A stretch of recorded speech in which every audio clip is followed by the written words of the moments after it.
Delighted to be joined for our Cheltenham Preview. Of course, our horse racing ambassador, Robbie Power, Danny Mullins and Jamie Codd. Lads, looking forward to the festival now?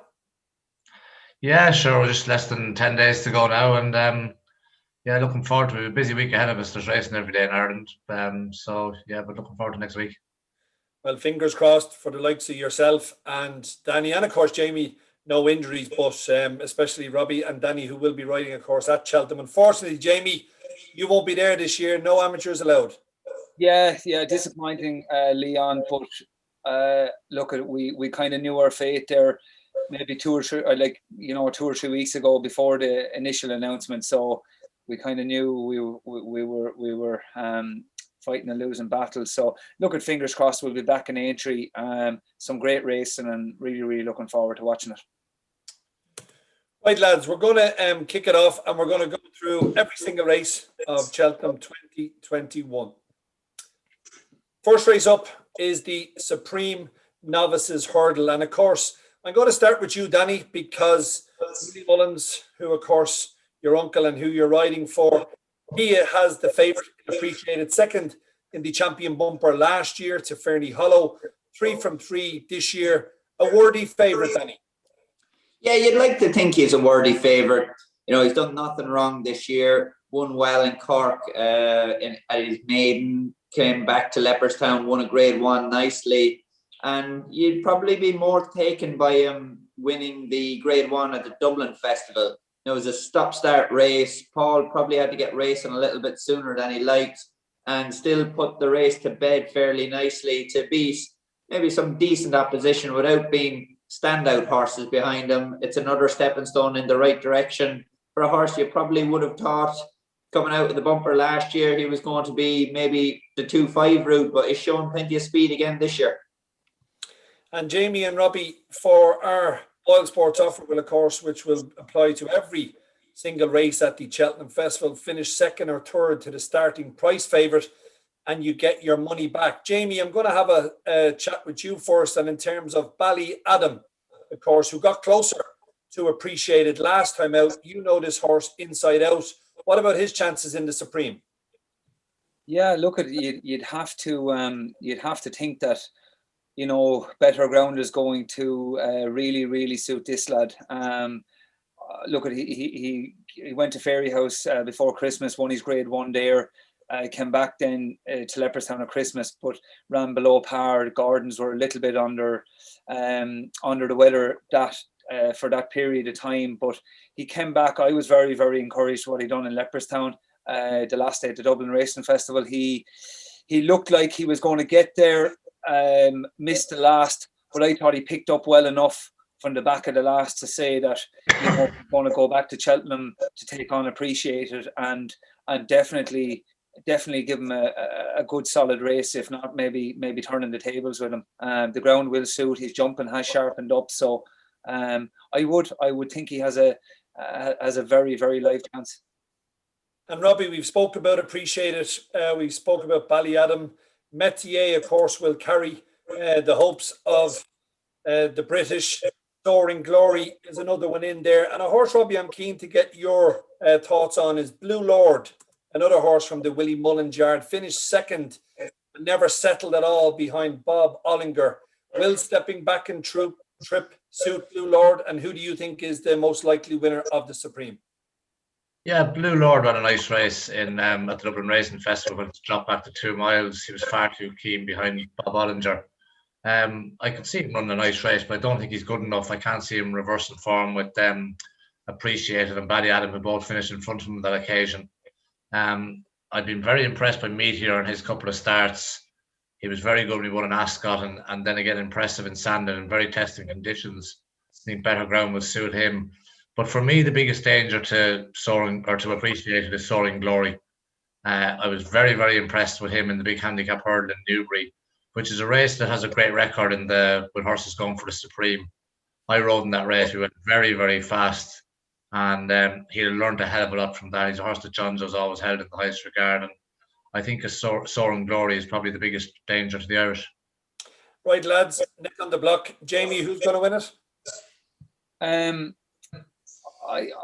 I think appreciated on what he's done so far is a worthy favourite, and he should have enough pace and class to win it. Robbie? Soaring Glory. And finally to you, Danny? I'll go for Appreciated to win it, and Blue Lord's not a bad each way bet. Lads, the Arkle is really shaping up to be, I feel, one of the races of the festival, and we've got 3 novices that have really been exceptional so far. They've done over fences. Shishkin will be favourite, Energumene, and All Mankind, who of course ran a blinder at the Cheltenham Festival 12 months ago in the race that of course Shishkin won the Supreme Novices. Robbie, I'm going to start with you. Is Shishkin a banker? I don't think he's a banker, no. I think he deserves to be favourite and will take plenty of beating, but I think it's too good a race to have him down as a banker. Energumene has been very, very impressive this season and what he's done. I still have question marks about his jump, and I don't think he jumps like a natural 2-miler.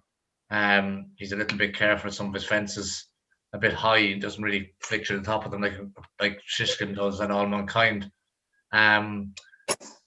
It's a very, very good race. It's going to be set up with All Mankind. It's going to go blister and gallop, and there's a lot of pace to the race, so it'll be interesting. Shishkin will probably win. I do think he'll win, but I don't think he's banker material. Energumene, if he puts in a good round of jumping, we'll give him plenty to think about. He's an untapped quality, Energumene. We don't know how good he really could be, and we'll find out in the Arkle. And Danny, moving on to you in terms of Energumene, just to Robbie's point, what do you make of it? And do you think Energumene is good enough to go and win an Arkle? I think so. You know, I'd probably advise maybe having a bet on Energumene at the prices, but this is more a race really to enjoy. I suppose Energumene is 9-4. He's a maiden hurdle winner last year that's looked very good in what he's done over fences so far, where Shishkin is a Supreme Novice winner, and that carries serious clout. You know, he's been very good so far this year. Nicky Henderson hasn't had his best season ever, and this lad is still bombing every day he comes out. He's looked very good. It's going to be a proper race. This is 2-mile novices going a real good gallop. All Mankind is in there as well. For me, I didn't like his jumping in Warwick. Fair enough, he was quick from A to B, but just didn't have the real style that you need. I think the top 2 are really going to go at it and make a proper race of it. And Jamie, between Energumene and Shishkin, who or which side of the fence are you siding with? And is it between them two, the top 2 in the market? Yeah, no, it definitely is. It definitely is. Look, I loved Energumene in Leopardstown the last day. I thought it was a hell of a performance. Jumping was very, very slick, and visually it looked great. Shishkin he's been very good, but I have to agree with Puppy. I feel his jumping is good, but is it, for an Arkle, you have to be very, very quick through the air, and I just wonder. We could be proved wrong, but I just wonder, will his jumping really hold up to it if All Mankind and Energumene force the pace along? Look, it could be set up for one of those Darver Stars or something, Franco de Port, if they go too strong of a pace, maybe to snatch a bit of each way money there at big prices. And lads, obviously with that Boyle Sports offer, if you want to take on Shishkin, this is probably the race to do it, second or third to the SP favourite. But heads on the blocks again, boys. Danny, going to start with you. Where's the Arkle going to? I'll stay loyal to the home team and the Irish horse, Energumene. Puppy?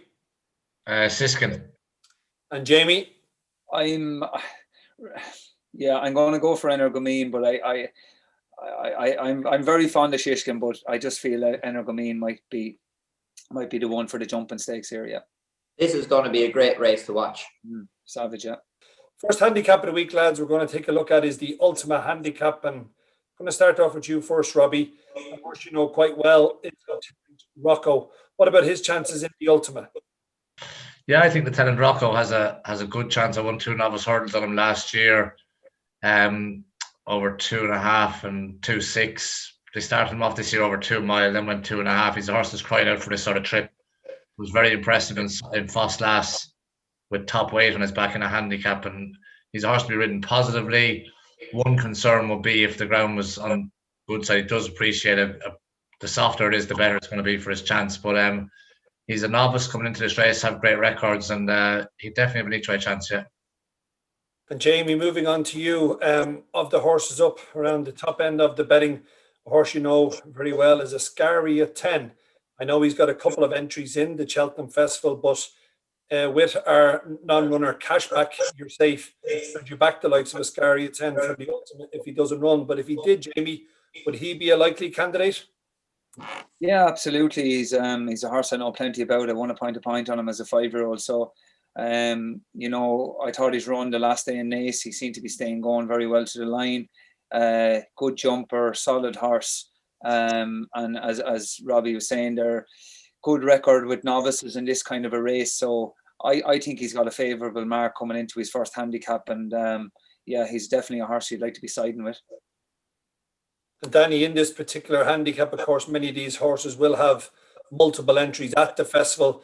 But is the one at the moment that you're looking at that might be a little bit of value? Should he take a chance in this particular contest? Yes, I think so. Run Wild Fred here. He's not guaranteed to get in, and he obviously is going to have other entries through the week for Gigginstown. And just going back through his form, you know, his Punchestown run when he was second, his split, Longhouse Poet and the Big Dog, who are good horses in their own right, and back that up with a solid second in the Thyestes chasing Gorn. He's a horse that's going places and stays well. And with a little bit of rain forecast before Cheltenham, the ground might ease a little bit, and he handled the ground well in Gorn. So it could be one to keep on your side if he does get in here. One of the highlights of the week, lads, and of course it is the highlight of day one, the champion hurdle, and we've got two fantastic mares. The reigning champion Epatante is currently a 3-1 chance. Honeysuckle, the winner of the Irish champion hurdle, and of course a winner at Cheltenham 12 months ago, is the current 9-4 favourite. I thought it was great to see Goshen come back to something like himself last time out after such an unfortunate incident happening at the last in the Triumph last year when he was going to absolutely bolt in. The likes of Abracadabra, Silver Streak, Aspire Tower and Sharjah. But Jamie, the two mares getting a £7 allowance, are they going to fight it out between them, or is something else going to come and do them? Yeah, look at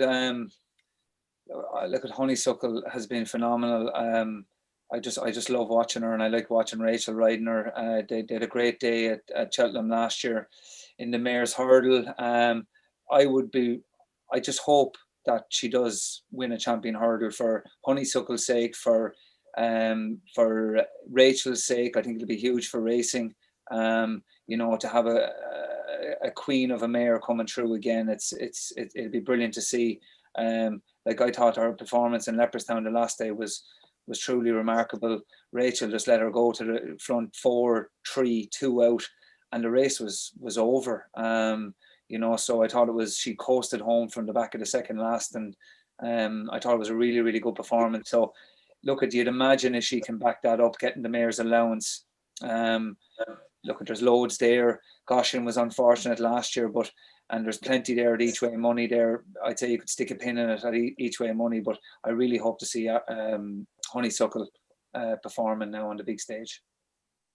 Robbie, on to you in relation to the champion hurdle. We all, I think, eulogised about Honeysuckle on her performance last time out, but going to Cheltenham, it's another step up in terms of a champion hurdle. Is she good enough to do it, and will she, more importantly? Yeah, she's definitely good enough anyway, there's no doubt about that. She's going to face one thing that she's never faced in her life before, and that is going to be a really, really strong pace from the start. Silver Streak, Goshen, Aspire Tower, they're all going to go forward at the start. It's going to be very fastly run. I think the first half a mile of the race is probably the most important for Honeysuckle. If she jumps them first 2 hurdles and gets into a rhythm, she's going to be very, very hard to beat from then on. And I think if things go her way, she's the one they all have to beat. She's an unbelievable mare. And the Gedling's giving her £7 is going to be very tough for them. I think the drier the ground gets, I think Abracadabra has a very good each way chance at a price. He ran a much better race at the Dublin Racing Festival. He won a Morgiana hurdle earlier in the season. He's a horse I rode last year, and definitely the quicker the ground, the better chance he has. And he's a hold-up horse, so coming off a strong pace just might suit him, and I think he can definitely run into a place.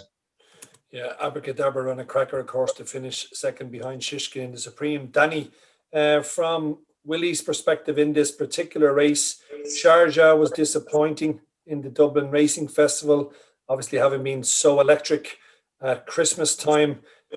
Saldier, disappointing again, I felt, last time out. But in terms of Sharjah, what are his chances like? Of course, ran a blinder 12 months ago. And what about the two mares? Which side of the fence are you leading on there?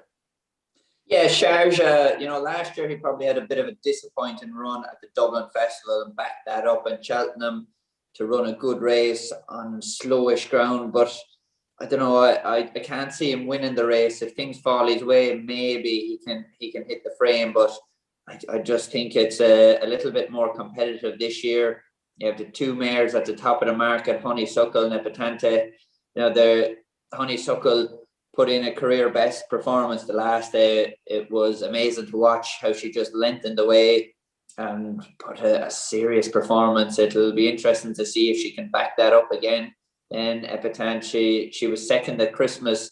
Did they report she had back issues after that, and she's had maybe a little procedure done to help that. But often after some of those procedures, they need a run to really get the confidence and the use of their body back again. So I'd see that as a little bit of negative for her. Goshen is the race probably we'd all love to see, horse that we'd love to see winning the race for the Moors, but I can't see him operating around the old course. I don't think his jumping is slick enough for it. So at the head of the market, I'd be siding with Honeysuckle. But Henry de Bromhead has got a great chance in this race this year, and he's one that's going under the radar here, Jason the Militant. If you go back to his run in the Morgiana, he's only beaten maybe a head and a neck behind Sanrai and Abracadabra. Good win in Fairy House the last day. He jumped very slick. The only thing is they'll probably have to change tactics. He usually makes a running, but if they can drop him in here, I think off a strong pace, there should be no issue settling him. And at 20-1, he's great value as an each way bet. Yeah, he's a 22-1 chance with ourselves. Right, lads, for the champion, who are we going to go with? Danny, I'm going to start with you for your winner, and maybe you've already given us an each way play. So who do you think is the most likely winner? Most likely winner is Honeysuckle, and keep an eye on Jason the Militant. It could be a good race for Henry de Bromhead. Over to you, Puppy. Honeysuckle and Abracadabra each way. And finally, Jamie. Yeah, I'm going to go more or less the same as Puppy there. Honeysuckle, Abracadabra, and maybe Bouvier at a 20-1 there to sneak in into a place as well. Mayor's Hurdle is next up, and Danny, I'm going to come to you first to get your thoughts on Concertista, who I think has been quite impressive on her 2 starts this season. Can she make it 3 from 3 at Cheltenham? You'd like to think so. She's been very good so far early in the season. You go back to her form in years before, she probably didn't come to her peak until she got to Cheltenham later in the spring. And the fact that she's been running well through the early part of the winter this year, and she seems in great nick at home, you'd like to think she's going to take all the beating here. Honeysuckle is a very unlikely runner in the race, and it's going to be Roxana who's going to give her most to think about. But I think Concertista, you'd like to say, is a better mare and improving, while Roxana has some decent form over longer trips this year. I don't think she has the speed of Concertista.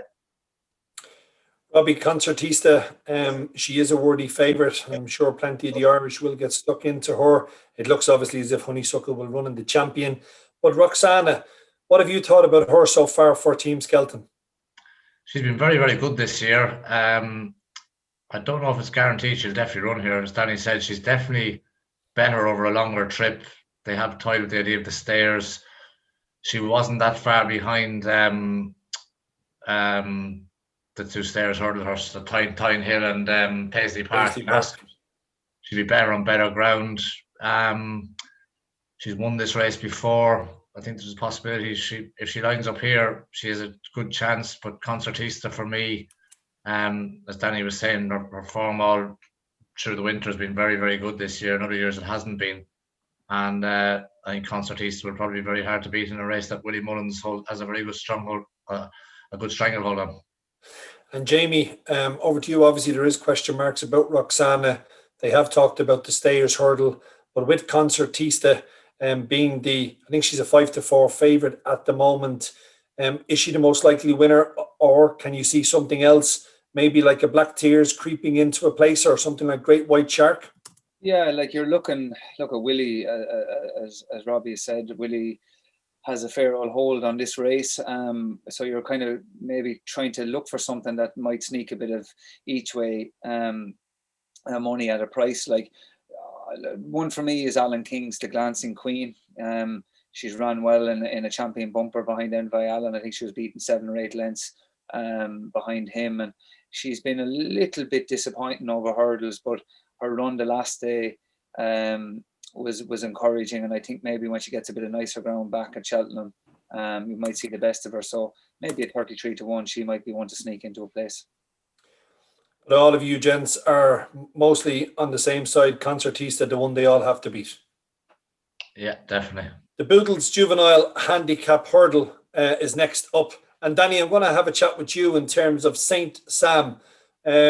Most likely to line up in the Boodles instead of the Triumph. And even if he doesn't, as we said already, it's non-runner cashback at this stage. So Saint Sam, Danny, if he was to line up in the Boodles, you'd have to surely give him a big chance. Yeah, definitely. You know, he had a very solid run at the Dublin Festival behind Colixius. He is quite a keen sort, but he jumps very slick, and you know, he's fast from A to B at his hurdles, which gives him a good chance in a race like this. You know, he'll be getting £8 from Colixius if the pair meet again. Was it 5 lengths split them the last day off level weight? So you'd hope with that weight difference, it gives him a chance of maybe getting his head in front of Colixius. But the other horse I like in this race is Bustleton for Joseph O'Brien. He was third in the same race at the Dublin Festival, and he's only going to have to carry 10-10 here. Joseph's horses often really improve as they get through the spring, and he has a fine record in this race. He could be a bit of value here. Jamie, in terms of the 2 Irish horses that Danny has talked about, Saint Sam and Bustleton, they will definitely be up towards the top end of the market for the Boodles. Who's your most likely winner? I'm not sure. I was very impressed with Dermot Wells. Won in Naas the last day, beat a filly of Gordon's called Show Business. Coming in a little bit under the radar. I'm not sure. It'd be interesting to see where Dermot will go. But enough a nice weight, and you know, just Dermot now coming back to a Cheltenham Festival. You know, wherever he runs, you'd have to be mindful of him. So I'd be kind of looking towards Dermot's and seeing how he gets on.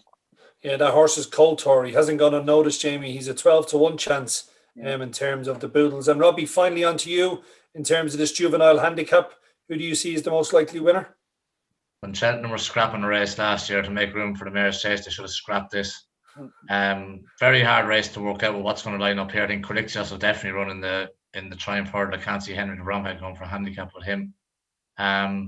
Riviere de Tel was very impressive for Gordon when she won in Punchestown, but blotted her copybook in Navan.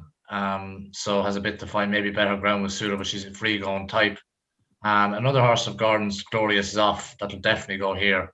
Might have an each way chance in what's an impossible race to get a handle on. Dennis Hogan's horse Zoffian was a good winner of a handicap, and often a horse that runs in a handicap, it stands him in good stead going into this. So maybe Zoffian of Dennis Hogan's would have an each way chance. Zoffian is a 9-1 chance, and the other horse you actually gave a mention to, Glorious Zoff, is a 14-1 chance. But listen to the three of you, the Boodles is a wide open affair. Finally, on day one is the National Hunt Chase. And of course, Jamie, unfortunately, this is the race that you certainly would have been looking forward to, probably be aboard Galvin. But Galvin is the current second favourite in at 7-2 behind Royal Pagale, of course, for Venetia Williams and Rich Ritchie, who this horse obviously has a couple of other entries. A lot of people think if this horse lines up here, he could be very hard to beat. But Jamie, very interested to get your thoughts on Galvin, and in terms of this has been singled out as the plan for quite some time. Yeah, look at it. I think when we started off the season last year, September time, Gordon penciled this lad in. He said, I have your National Hunt Chase ride already in Galvin. So obviously, Puppy will be able to tell us a bit more. He won on him in Cheltenham there at the November meeting. And, so but I think he fits the bill ideally for this race. He was second there last year. In a handicap, he's a second season novice coming into this, which suits this race very, very well. The likes of Ratfind and Cause of Causes, there's been some classy types that have won this race on the back of being a second season novice. So I think he's got very, very strong credentials for this. Robbie, I'm going to get your thoughts now on it next, and tell us a little bit about Galvin. Of course, you won on him at Cheltenham this season. And what is your thoughts on Royal Pagal? I don't think he has any place in a Gold Cup, but certainly in a race like this, he would have to come into the reckoning. What's your thoughts? He's definitely no place in the Gold Cup anyway on his form this season. I think he was very impressive in Kempton at Christmas. He beat a bunch of sheep above in Haydock when he won that chase in Haydock. I mean, the horse that was second to him was about 12 years of age, and when his next start pulled up, I know he top weight in his back that day, but he beat a very, very ordinary bunch of horses. He probably wants very soft ground. So I'm not sure. For me, he's one of the lays of the meeting if he starts in whatever race he starts in. I think he's one of the lays of the meeting.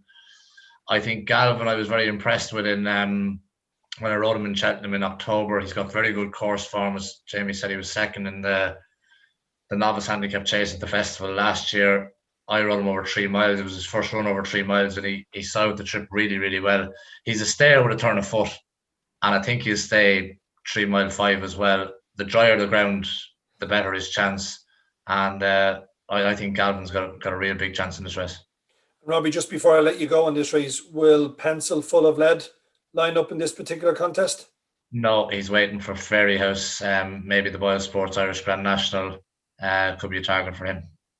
And Danny, finally on to you on the National Hunt Chase. What's your thoughts on this particular race? There's a lot of horses entered here that obviously mightn't line up. Next Destination is a horse that you would obviously know from before, over now with Paul Nichols. But Galvin, interesting to hear Jamie's comments that this race has been singled out for almost a year.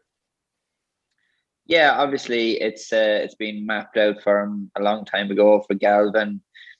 He's won around the track. It's a big help, and he's plenty of experience. I suppose the only thing you could knock him, he makes the odd little mistake halfway through a race, but he's stepping up in trip, which shouldn't put his jumping under too much pressure here.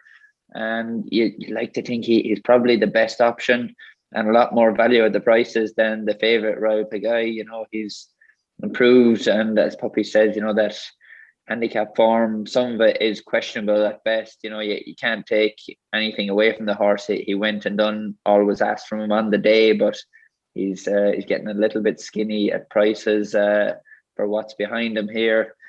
This race is probably going to cut up plenty more.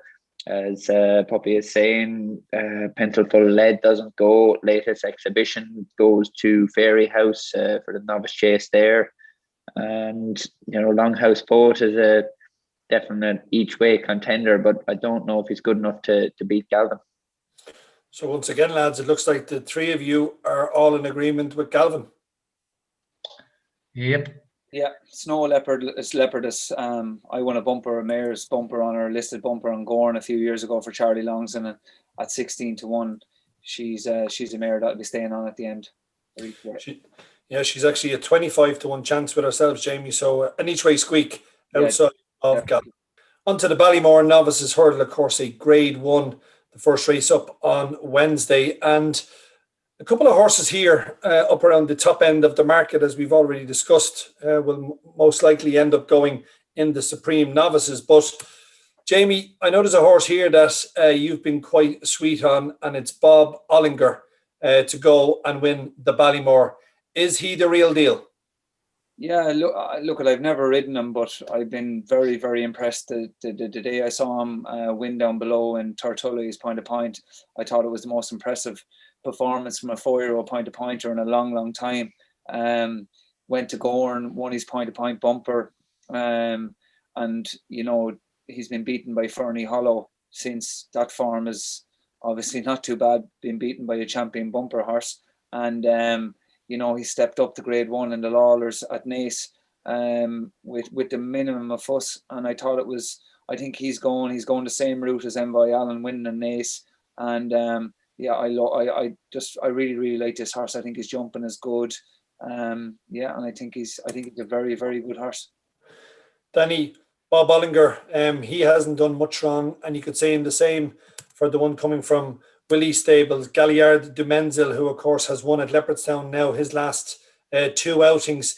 Is he good enough to go and win at Ballymore? He's second favourite behind Bob Ollinger.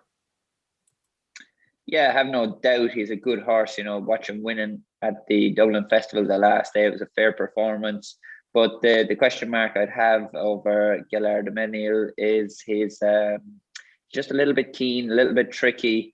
It's going to be a tricky ride for Paul here. You know, he got him switched off nicely in Leopardstown in a race. You know, they didn't go flat out. Very little got into the race.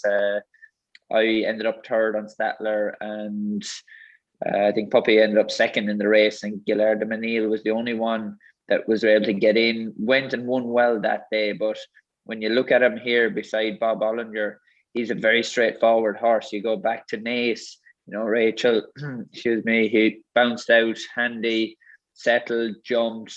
They're just very professional about what he'd done. So I'd have to side with the Bromhead team here with Bob Ollinger. And Robbie, you rode in that race. I think you were second on the horse for Mouse behind Galliard de Menil. What do you think of this Ballymore? Yeah, I think it's a good race, and I'll be amazed if the winner comes from outside Bob Ollinger, Galliard de Menil, or Brave Man's Game. Nobody has mentioned Brave Man's Game yet. I think he's a very, very smart horse. Whether he's up to the class of Bob Ollinger, I'm not so sure. I think Bob Ollinger could be very, very good. As Danny said, he's a great attitude. He settles real well. He jumps well. And I think he'll take a lot of beating. Brave Man's Game will be ridden positively enough, I would imagine. Paul will be trying to sit in and get Galliard de Menil to switch off, and Bob Ollinger can just sit there and track the leaders. He's very, very uncomplicated, and Rachel will keep it very simple, and I think he'll take plenty of beating. So lads, winner of the Ballymore, in a word, Jamie? Bob Ollinger. Robbie? Bob Ollinger. Danny? Bob Ollinger. Geez, lads, if yous are all wrong, we'll all be shot. Next up on Wednesday, it's more Grade 1 action and Brown Advisory Novices Chase. And Danny, I've got to start with you here. And one of the most impressive horses so far this season as a novice has undoubtedly been Monkfish, of course, winner of the Albert Bartlett last year at the Cheltenham Festival. 3 from 3 this time around. Step back and trip last time out to 2 mile 5. Didn't make a blind bit of difference. Danny, this fella, you know him, you see him every morning. He just excites everyone who loves anything about national hunt racing.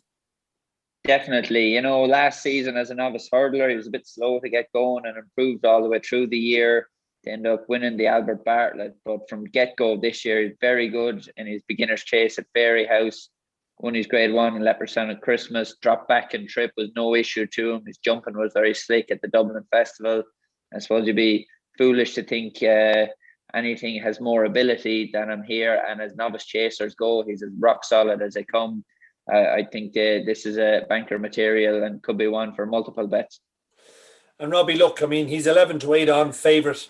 He's probably worthy of that price because nothing would suggest in any way, shape or form that he has any weaknesses. Yet he's been to Cheltenham, he's won. He's had his 3 runs over fences. He looks to have got better every single time. But a horse that you'll be riding in this particular contest, maybe for our money back special, the Big Breakaway. Can he hit the frame in this particular contest? He can hit the frame. He needs to improve on what he's done this season. His jumping let him down in the Grade 1 in Kempton at Christmas. I think he'll have learned a lot from that race. He's been put away and rested for this to come straight to here.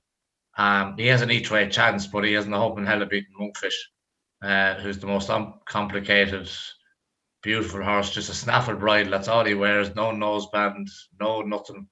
jump up and away he goes. He jumps from fence to fence. He's just as nice a horse as I've seen in a racecourse for a long, long time. And I think barring something unforeseen happens, he will take a lot of beating and win a long way. Jamie, I'm sure you're going to be in absolute agreement what the two lads have said in relation to Monkfish, but I want you to give us something that might be able to finish second or third behind the favourite, maybe something at a bit of a price. I don't know, Leon. It really is. It's a one-horse race with Monkfish. God Almighty, I don't. There's a horse here I like, Sporting John, Philip Hobbs's. He won was it Scilly Isles the last day. Now had a very disappointing run before that in Exeter, but I was glad to see him bounce back in Sandown the last day. And is he 14, 16 to 1 here in a race that's probably going to cut up, like latest exhibition, a second favourite. He goes to Fairy House. Eclat de Rye, solid horse. I'm not sure how good he is. Next Destination is most likely to go for the National Hunt Chase, as is Royal Piguy. And as Puppy said, the Big Breakaway doesn't really jump good enough to be having a few quid on him here. And then you're left with Sporting John. By the time final declarations come up, I think he could go off a lot shorter price. There you have it, guys. All the boys are in agreement with Monkfish, and Danny putting up Sporting John maybe as an each way alternative. Robbie, the Coral Cup is a cavalry charge, and our current market leader at the moment is Grand Raw for Noel and Valerie Moore, and around the 7 to 1 mark. Kashari is a 9 to 1 chance. The Shunter, who of course is entered up in absolutely everything, bidding for a €100,000 bonus. That'd be some fantastic placing by Emmett Mullins if he was able to pull this off. Of course, the horse has already won the Great Hood, but the Coral Cup, Robbie, it is a very difficult race to try and pick out a winner, but that's what you're on for. So who's going to win it? I think Graham Roy has a good profile for the race. He's probably entitled to be favoured on what he's done. His second to Bacchus on the last day is very good form. Bacchus seems to be a reformed character this year. He's in the form of his life at the age of 10, and that's a good run. Kashari, I wouldn't back him with your money, Liam. I couldn't have him in a race as competitive as this. I think it'll be very interesting to see where the Shunter goes. He probably won't get in here. That's going to be big. He's on a $100,000 bonus for whatever race he goes for at the Cheltenham Festival. I think Emmett's decision will be made by ground, and maybe the Martin Pipe is later on in the week as well, which gives him a few more days recovery time. But wherever the Shunter goes, he'll be interesting to keep an eye on. But Grand Roy has a good profile for this race. Danny, in terms of the Coral, Great White Shark, number 13 on the list here for Willie Mullins. Might that be a race where we see her line up? Possibly, as with all the handicaps through the week, it's just going to be interesting to see who gets in where and what trainers go with ground. There's so many options here. It's hard to pin down one, but JP McManus did very well last year all the way through the week in the handicaps, and he's got Birchdale in here, which should get in. He's got 11 stone 1. Maybe ran a bit disappointing in it last year. I think finished 11th in the race, but had a run in a jumper's bumper the last day, finished 3rd. Looked like a nice prep for the race, and could be one in a very tricky race. That's you're going to have to look for a bit of value. Ones towards the head of the market don't necessarily have that much better a chance.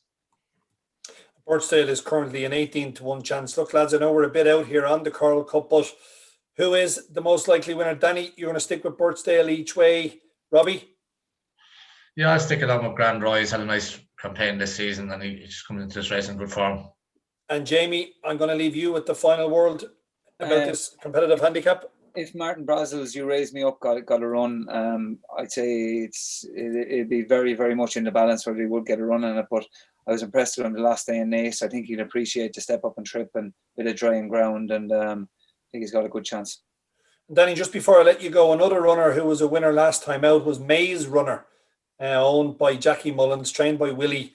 Number 37 on the list for this particular contest. But Maze Runner's chances at the festival in a handicap?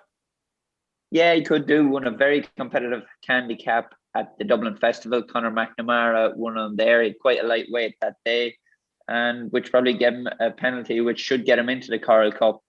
He's not without a chance. You know, he's a small horse who, if he hadn't won at the Dublin Festival, I wouldn't be so confident of how he'd handle such a rough race as the Coral Cup. But with that under his belt, he's not one you could rule out. The highlight of day 2 is next up, and it is the Champion Chase. And Robbie, I'm going to start with you in terms of Jacqueline Poursois. Of course, you rode him to win a Grade 1 Novice Chase at the Punchestown Festival. Unfortunately, missed the race 12 months ago. Has been exceptional so far this season. I thought the way he put the race to bed last time out was really impressive. The only worry, I think, if you want to back Jacqueline Poursois at 4-5, is he's never been to Cheltenham. Do you see that as being a big negative, or just something that when he gets there, he'll be able to handle it? He wasn't Cheltenham. He was there last year. Yeah, but he never ran. He didn't run, but he was there. He enjoyed the trip over. He seemed to be enjoying himself when he was there, at least stood in a stone. Yeah, well, look, he was there. But you know what I'm saying about some people are saying maybe the course, I don't agree with it. I think he looks to have everything that you'd want in a champion chaser. But is he the most likely winner? I think you'll agree with that. But Noob Negra is a horse, I think, for an each-way play, could be one in the champion chase. Yeah, I think Jacqueline Poursois' biggest danger is the 10 days away the champion chase is, and if all them days go according to plan and he gets there in one piece, I think you're taking an awful lot of beating. I can't see him having any issues with the undulations in Cheltenham. He's a very, very sound jumper, and I think he'll take plenty of beating. Politolog will take him along with a good gallop. Altior's running at Christmas just up to shadow of his former self. Noob Negra is a hold-up horse and will be ridden for a place, but put the kettle on his form around Cheltenham. You cannot knock it. She won an Arkle. She won the chase back there in November, the Scholar Chase in November on bottomless ground, which she would hate. She's not good enough to win a champion chase on her run behind Jacqueline Poursois at Christmas, but she's definitely good enough to be placed. Jamie, the champion chase and Jacqueline Poursois, I think horse racing fans would like to see him wrong, or right the wrong of last year not even getting to line up in the race. He's an odds-on favourite at 5-4. Altior is second in at 7-1. But as Robbie said, he was disappointing last time out. However, I think he'll be a better horse come champion chase day. Is it Jacqueline's to lose? Definitely Jacqueline's to lose. But I suppose it's just Cheltenham experience that he doesn't have. You know, you'd love for him to have lined up in an Arkle last year and to see where that would have put him. But like, if he handles the track, he's a big gangly horse. His jumping has been fantastic around the big tracks like Leopardstown, Punchestown. So that's his biggest problem, is that he handles the whole occasion without any crowds there is probably going to help. You know, so if he jumps around and negotiates all the fences, definitely, yeah, I think he's going to take a lot of beating. Altior needs to come back to a bit of form. He's an 11-year-old now, but it's there. If there's an old Sparta, I think they're putting cheek pieces on him, which will help. You know, Politolog, he won it last year. He's entitled to line up, but I agree with Poppy again. Put the kettle on for Henry de Bromhead. Lovely mare, honest, won there last year, won an Arkle last year, came back and put in a good performance in desperate ground in Cheltenham in the autumn. And so, like, you know, a 10-1, you'd love to see a mare kind of win a champion chase. And Danny, Jacqueline Poursois, no doubt for Team Mullins will be one of the ones you'll be hoping can go over to Cheltenham and bring back the prize. Yeah, you'd like to think so. You know, he's been very good so far this year. He won in Cork, probably a bit lackluster that day. I wouldn't think he was any more than 80% fit. Went back, won at Christmas. And, you know, to see the confidence Paul Townend had coming between horses at the Dublin Festival and ease away for the back of the last, it was a great performance. And, you know, once he gets there, I think he's going to take all the beating. Altior is, you know, a former champion as well, but, you know, time is not on his side. He's 11 years old now. Don't think he's really going to show what he would have had before. Would have been great to see the two Lockhorns last year, but I think he'll be no match for Cheltenham Festival this year. Nube Negra beat Altior the last day, but the fact that Duke de Genève was third and quite close to them would leave a bit of question mark over that form. And, as the lads have said already, put the kettle on. Arkle winner coming into the race. Definitely, they do have a great record, but don't forget about Politolog. He's won the Tingle Creek this year. They went at it fairly early the last day, and Ascot first flow beat him. And, Paul Nichols has a decent record in a champion chase, and in a market without Chacun Pour Soi, Politolog, there's probably very little between himself and Put the Kettle On. Maybe it's side with Put the Kettle On with the mayor's allowance, but definitely don't forget about Politolog here. Jamie, the cross-country chase is next up, and Easy Land, who of course was a very easy winner 12 months ago, will start a very short price favourite. I want to get your thoughts on Tiger Roll. Obviously, Robbie, he rode him when he was pulled up at Cheltenham earlier on in the season, and he was sixth, I think, last time out on his run. Ground definitely wouldn't have been to his liking. He was in the race. He was shown plenty of zest. I think it was until 2 out. But what do you think of Tiger's chances of going back and winning the cross country once again? It's been disappointing this season, Tiger Roll. Definitely, he showed no spark with me in Cheltenham in November, and I'd seen him a bit of his work before he ran in Navan the last day, and the whole way through the race I thought, coming across the top in Navan, I said, oh, here we go again, Tiger's going to win another Lismullen hurdle. And his finishing effort, I know on ground he'd hate, I thought was very tame. Back on drier ground is definitely going to suit him, and I'd love to see him show some of his old spark. He's not going to the Grand National this year, as we all know, and this is probably his last one song. So I'd be great to see him run a big race and hopefully getting a place. But I think drier ground will definitely be a big advantage to Tiger Roll, and great to see him back at Cheltenham. If he could win for the 5th time in Cheltenham, wouldn't it be some achievement? Oh, it'd be a fantastic achievement. And Jamie, he's going back to try and win the cross country again. He's obviously not going to Aintree. Fingers crossed he lines up in the Boyle Sports Irish Grand National if this run goes well for him in the cross country. What's his chances like of winning it? Yeah, it's hard to know. As Puppy has said, his runs this year have been really, really poor for Tiger. We're hoping that the drying ground is really going to suit. Like, he obviously in the Keat rode him in Navan the last day, and he felt that he was running a big race, but he didn't see out the race at all, really. And it is on ground that he wouldn't like, but still you'd like to see him finish out a small bit better. Look, he is 11. He doesn't know anybody anything. He's been a fantastic horse for the yard, and we'll just have to see how we go with him. You'd love to see him run well there, but it'll be interesting to see. I suppose this new outbreak in France is probably going to, French racing has been banned until the 28th of March. So it'll be interesting to see, will the French horses be allowed to come over with the new outbreak of equine herpes? So it's actually wide open. There's a horse there. I love the way Enda Bulger's horse, Shady Operator, won the last day with Derrick in Punchestown. Hasn't been to Cheltenham before over these obstacles, but I think once you jump around Punchestown, you've got a very, very good chance of being able to jump around Cheltenham. So maybe him to get Enda Bulger back into the winners' enclosure in the cross country. And Danny, onto the cross country, we'll finish up with yourself. Who do you think, as Jamie said, obviously with the French horses, we don't know yet what's going to happen with the favourite at the current time. But in terms of Shady Operator, and what do you think of Tiger Roll, Danny? Is he able to rekindle that fire? Yeah, touching on Tiger Roll first, he travelled quite well for a long way in Navan the last day, but they went quite steady in that race. And it was maybe similar to his prep race for the festival last year.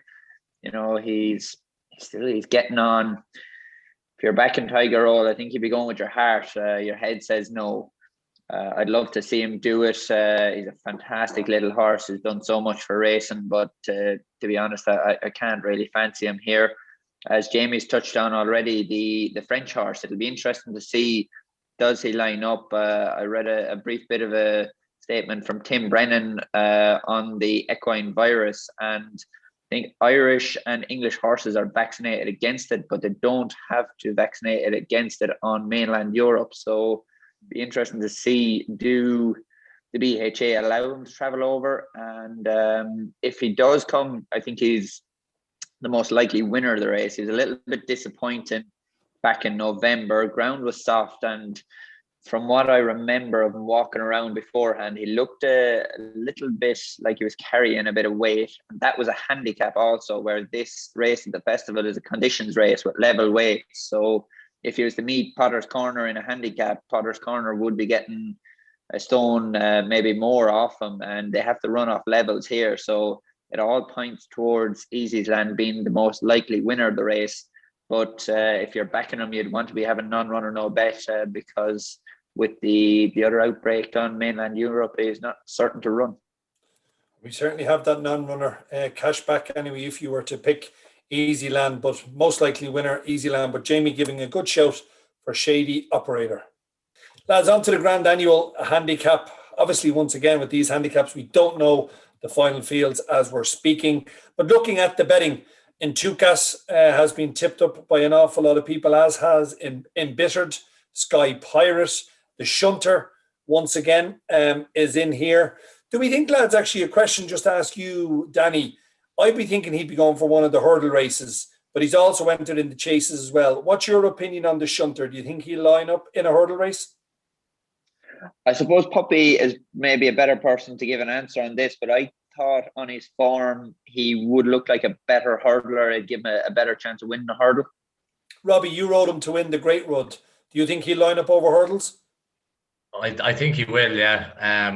But I'd never ever try to second guess the Mullins, so I don't know where he's going to go. But I'd imagine I would think he's probably more likely to run leader Martin Piper the County Hurdle.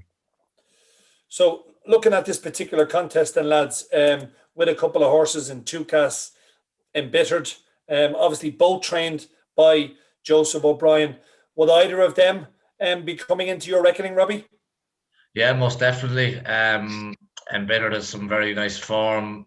And Tukas, it's hard to know whether this race has been the target all season or he's been a little bit disappointed. He's been knocking on the door on big handicaps without getting his head in front. The two of them are entitled to be up where they are in the betting. Sky Pirate was very, very impressive. Obviously, no match for all mankind the last time in Warwick, but before that, I've been a progressive handicapper. He's most likely will definitely run in this race as well. And Eldorado Allen, who I would probably ride in this race, has had a good season, was disappointed in the Henry VIII in Sandown, didn't show up on that occasion for whatever reason, I don't know. Before that was a good winner in Cheltenham, and a good winner in Market Race, or in Newton Abbott, where he won his beginner's chase. He beat Stormy Ireland, giving her £7, which is decent form. And if he got a bit of cut in the ground, Eldorado Adam would have an each way chance in this. He's a fabulous jumper. So as a novices have good records in these races as well. So I think he'd have an each way chance in this race. Jamie, over to you in terms of this very, very tricky handicap. Yeah, I really like David Pipe's horse, Umbrigado. He won the other day in Newbury over 2.5, and he previously won over 2 mile around Wetherby, I think it was. So he obviously stays. He obviously stays as well as that. So that's probably going to suit. He's hardened, and I think this is probably David's best. Well, not best chance, but I think he's got a great chance in this. And Danny, finally over to you on this particular handicap. Yeah, I think I'd have to stick with Enchukas here. He's got solid graded form. He's running 2 grade 1s, a grade 2, his last 3 runs, and been running quite well against very, very good horses. It's a handicap experience can be a big thing in those races, like the Grand Annual, but the fact that he's been going around in grade 1s where they've gone a true gallop, he should have sorted out any jumping issues, and I'd like to think of 10-7 here. He's the most likely winner of the race. Final action on the Wednesday, guys, is the champion bumper. And Jamie, I've got to start with your good self here. Kilcruit and Sir Gerhard seem to be an awful long way clear, at least in the betting. It's 7-4 Kilcruit, 2-1 Sir Gerhard, and it's 9-1 bar the top two in this particular market. Looking at their ratings anyway, from a Racing Post perspective, Kilcruit has got a 151 against Sir Gerhard, who is only down in at a 140. I don't see that much of a difference between these two. Who would you like to be on if you had your pick for the champion bumper? I would have loved to have been on Sir Gerhard. You know, he seems to be very, very nice. He's done nothing wrong from Windy's point to his bumper form. But look, it's hard to know. He's changed stables now, you know, fairly close to a Cheltenham Festival, so it's hard to know what way that's going to go. So, like, there's a few people who are knocking Kilcruit for the performance in Leopardstown, maybe knocking the race, you know, thinking that they went too fast up front and this horse kind of picked up the pieces from that. I think that's a load of baloney now, to be honest. All you can do on the day is win, and win whatever way the race is run, and he was mightily impressive. He came up the straight doing a common canter against some very, very smart types. Gavin Cromwell's horse, you know, have been very good in bumpers, although he was beat by Sir Gerhard in Navan, but he set a good standard for that race. So I feel what Kilcruit done that day was mightily impressive, and I think he's going to take a lot of beating in Cheltenham. And he hasn't changed yards, so you know it's all an unknown with Sir Gerhard at the minute. There is a horse there, I think, Three Stripe Life. If the early part of the race goes well for him and he settles and he relaxes, I think he's a horse that could run a huge race at the finish. And Danny, just over to you in terms of how has Sir Gerhard settled in? Looks like you'll be getting your leg up on one of these top two in the bumper, Kilcruit or Sir Gerhard. And another horse I want to get your opinion on, Danny, and maybe he's been forgotten because he's a huge price right now, is Ramiles. But tell us a little bit about Sir Gerhard and what do you think is the most likely winner of this bumper? Yeah, obviously Sir Gerhard's moved stable, and you know, for a younger horse, it's more of a negative, but he seems to have settled in fine. I don't think there's going to be any issues with that. I suppose they're the two talking horses all season so far, himself and Kilcruit. And, you know, Jamie thought you know, the race went an even gallop the last day. I thought Kilcruit was catapulted into favourite here. While they're both very good horses, people maybe got carried away with how good the actual performance was. I thought Patrick gave him a very clever ride the last day to set off quite a strong pace, and he won. He won very well, but the visual aspect of how impressive was might have been a good ride from Patrick on the day, but you know, take nothing away from the horse. Sir Gerhard, you know, he's been very good in what he's done so far this year. You know, he's won his point to point and won 2 bumpers. The other horse I like is Gavin Cromwell's. Let's be clear about it. You know, a good run in Leopardstown at Dublin Festival the last day. He kept galloping. He was one of the ones on that strong pace and kept going well, and had a second behind Sir Gerhard the run before in Navan as well. So I think his form reads quite well at an each way price. And as you say, Ramillier is probably a little bit forgotten, but not sure why he ran so bad in Leopardstown the last day, and that's just a bit of a negative. You wouldn't rule him out, but just like him coming here with a better form figure behind him. And Robbie, on to your thoughts on the bumper? Yeah, I like Sir Gerhard. As the two boys alluded to, Kilcruit's run was visually very, very impressive at the Dublin Racing Festival, and you can take it either way you want. You can say the race, they went too quick, but as Jamie said, he thinks that's baloney, and I'd be listening to Jamie on that one. I think he was very, very impressive. But I just think Sir Gerhard, to me, just strikes me as a stronger tougher type of horse that when you ask him all them questions up the hill, he'll keep finding for you. Kilcruit, I'm not so sure. The Marsh's Novice Chase is our first Grade 1 action on day 3. And Jamie, I've got to start with you in relation to MY Alan. He, of course, is favourite. This horse, you know, inside out, backwards and sideways. He won a champion bumper on him. He's undefeated in his career so far. For me, he just gets the job done, which I absolutely love. It would have been nice to see the Willie horse stand up, Asterion Furlong at Punchestown, just to see how MY Alan would have performed. But Jamie, he's changed stable. He's trying to maintain his unbeaten record, 2 from 2 at Cheltenham. Is he going to do it? Look, it's so hard to know how a horse is going to be affected by that change of stable, and you know, like if it was 2 months or 3 months to a Cheltenham Festival, you would say there would be that time where they can settle in and then go again. But like, these horses are literally been, you know, they're landing into other stables, and then another week later they're being put on a boat to go to Cheltenham. So you just don't know what way they're going to react. Look, at this horse has been an absolute superstar from the moment he stepped into Gordon's. I know that's a bit cliche and all to say that, but he really has. You know, from the first time he seen the schooling race down below in Tipperary, we just knew he was a little bit different. And he's been phenomenal.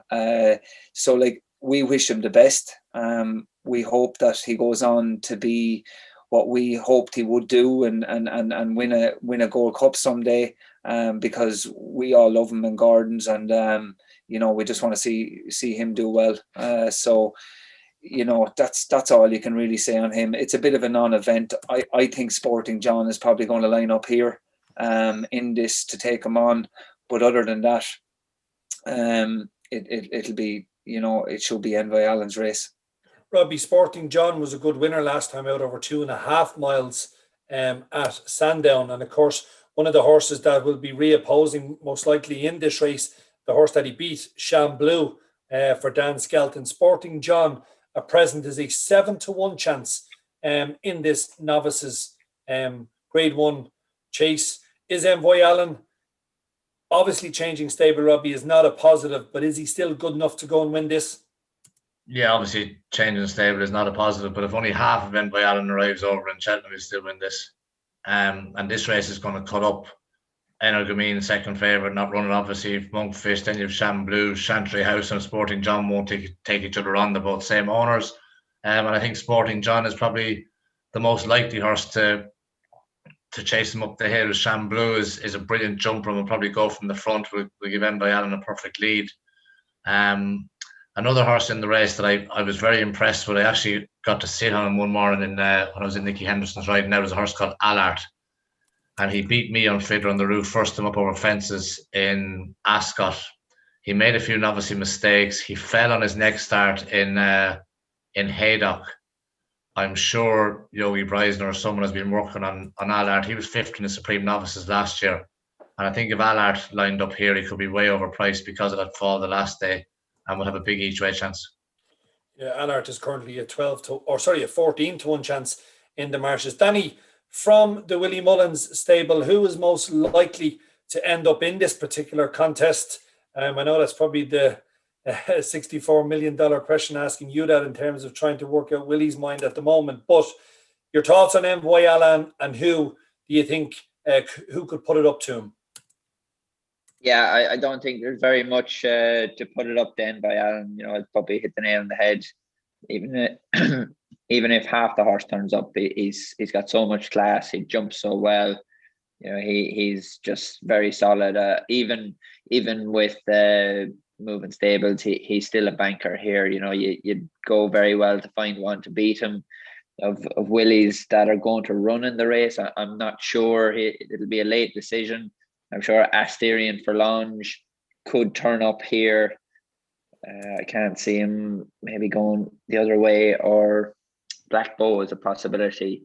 He was 3rd behind Energamine in the 2 mile race at the Dublin Festival the last day, and should stay a little bit further. He's a 40-1 shot. You know, he maybe has some of his jumping issues in the past, but he's starting to iron those out now. And at a big price, if he did run here, he could hit the frame. He's a horse with a lot of class behind all those problems he has. Temps Network Handicap Hurdle is our next race on the Thursday of Cheltenham, and Champagne Platinum is right up at the top end of the market alongside Imperial Alcazar. The Boss's Oscar, is next in the betting at 7-1. Linwood Gold is an 11-1 chance. And Danny, I'm going to start here with you, looking at this particular handicap. Champagne Platinum for Nicky Henderson has been touted for this race for quite some time. He's got a lovely weight, 10 stone 12 on his back. It's no surprise to see him up at the top end of the betting. Yeah, he's bang up there at the top end of the betting. And as we've said already, JP McManus loves having these winners at the Cheltenham Festival, and he does very well in the handicaps. But I think the one I like here is the Boss's Oscar. Quite a good run the last day behind Dandy Mag in the Pretemps qualifier at Christmas, I think it was, and he had a good second to Florent Porter, who went on to win the Grade 1 3-mile chase at Leopardstown on his next run as well. I think that form reads quite well. He's got a lot of weight on his back, but I think he's a classy type of horse. Jamie, I'm going to switch to you there with the Boss's Oscar. What about his chances? Some of the form that Danny has given there looks to be rock solid. Yeah, his form is rock solid, but you'd have to imagine he's been weighted out of this, unless they maybe use a good claimer. Jordan Gainford has probably come into the yard there, and so he's a possible maybe to ride it. I think the one that's interesting for me will be Puppy is after ridden is Paul Nolan's Mrs. Milner. Had a good run in the Pretemps in Leopardstown, was so.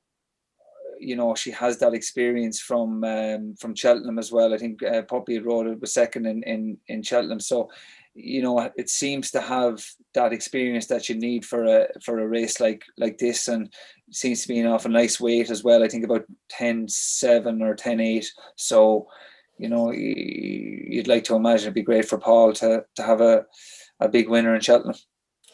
Robbie, you were on board. I think you were second to on the blind side at Cheltenham. What about the chances of that Paul Nolan runner, Mrs. Milner? And not forgetting, Robbie, the one that Jesse Harrington chains, Linwood Gold. Yeah, Linwood Gold would probably go for this. It wasn't ideal, the qualifier in Punchestown being put back a couple of times and being almost over a week later. That wasn't ideal. It's a bit closer to Cheltenham now. It was 3 miles in very soft ground. He'll definitely improve when he gets on better ground. Again, he's going to sneak in down towards the bottom of it. And Mrs. Milner would have a big chance. She was beaten the neck by on the blind side on very testing ground in Cheltenham last November.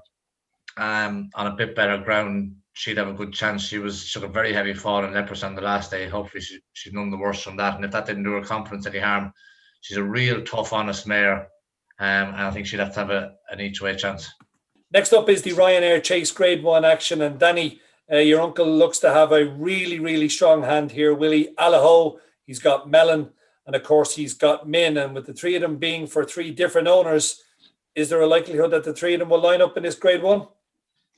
I'd imagine they would. Allaho, very good performance in Thurles the last day, over 2.5. They went a proper gallop that day. He kept it up well. Ellie May put it up to him going down to the last, and in fairness to the horse, he put down his head and galloped on. I would say 2.5 is probably his best trip. He'd been a little bit disappointing in Leopardstown over Christmas, and his comeback run in the John Durkin was over 2.5 as well. But I think put that well behind him now, and his favourite here. It's far from clear-cut race, as you say. There's 3 different owners. Mellon seems to be a real bridesmaid. Solid run at Leopardstown over Christmas, where Patrick rode him and he probably used his jumping and let him stride along. They changed tactics the next day to drop him in and come later. And I think he just seemed to sulk in the Irish Gold Cup. So you'd imagine coming back here again that he will be on the pace and allowing him to jump and gallop. And then you have the other one from Willys is Min, who has won this race, I think, the last 2 years maybe. And he's another one that jumps out and goes an even gallop. So with the three of those from Willys probably going to be fairly hot on the front end, I wonder, does the race tee up for Imperial Aura, who unseated at the last day. So hopefully, you know, he'll be none the worse for that. Kim Bailey has his team in great shape. First Flow won the race in Ascot, a grade 1 there. This lad is already a Cheltenham Festival winner. He won the Novice Handicap Chase that a Plutard had won the year before. And I wonder, do you side with Imperial Aura here to put it up to the Willie Mullins team? You're just dodging that one, Danny. You won't be siding with Imperial Aura at all. Robbie, looking at this, you might be able to reignite your partnership in the pink for the Richies, maybe.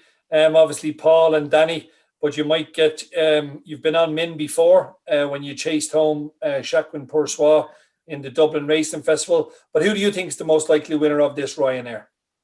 I think this is a great race. However hard Alahone, Min and Mellon are going, David Bass won't be too far away on Imperial Aura. It's uncertainty, I can guarantee you. So Bassie's not good one for coming off a strong pace. He'd be bang on the strong pace, and Imperial Aura will be with them as well. There's a huge pace angle to this race. I ride Chris's Dream in it. Very good run in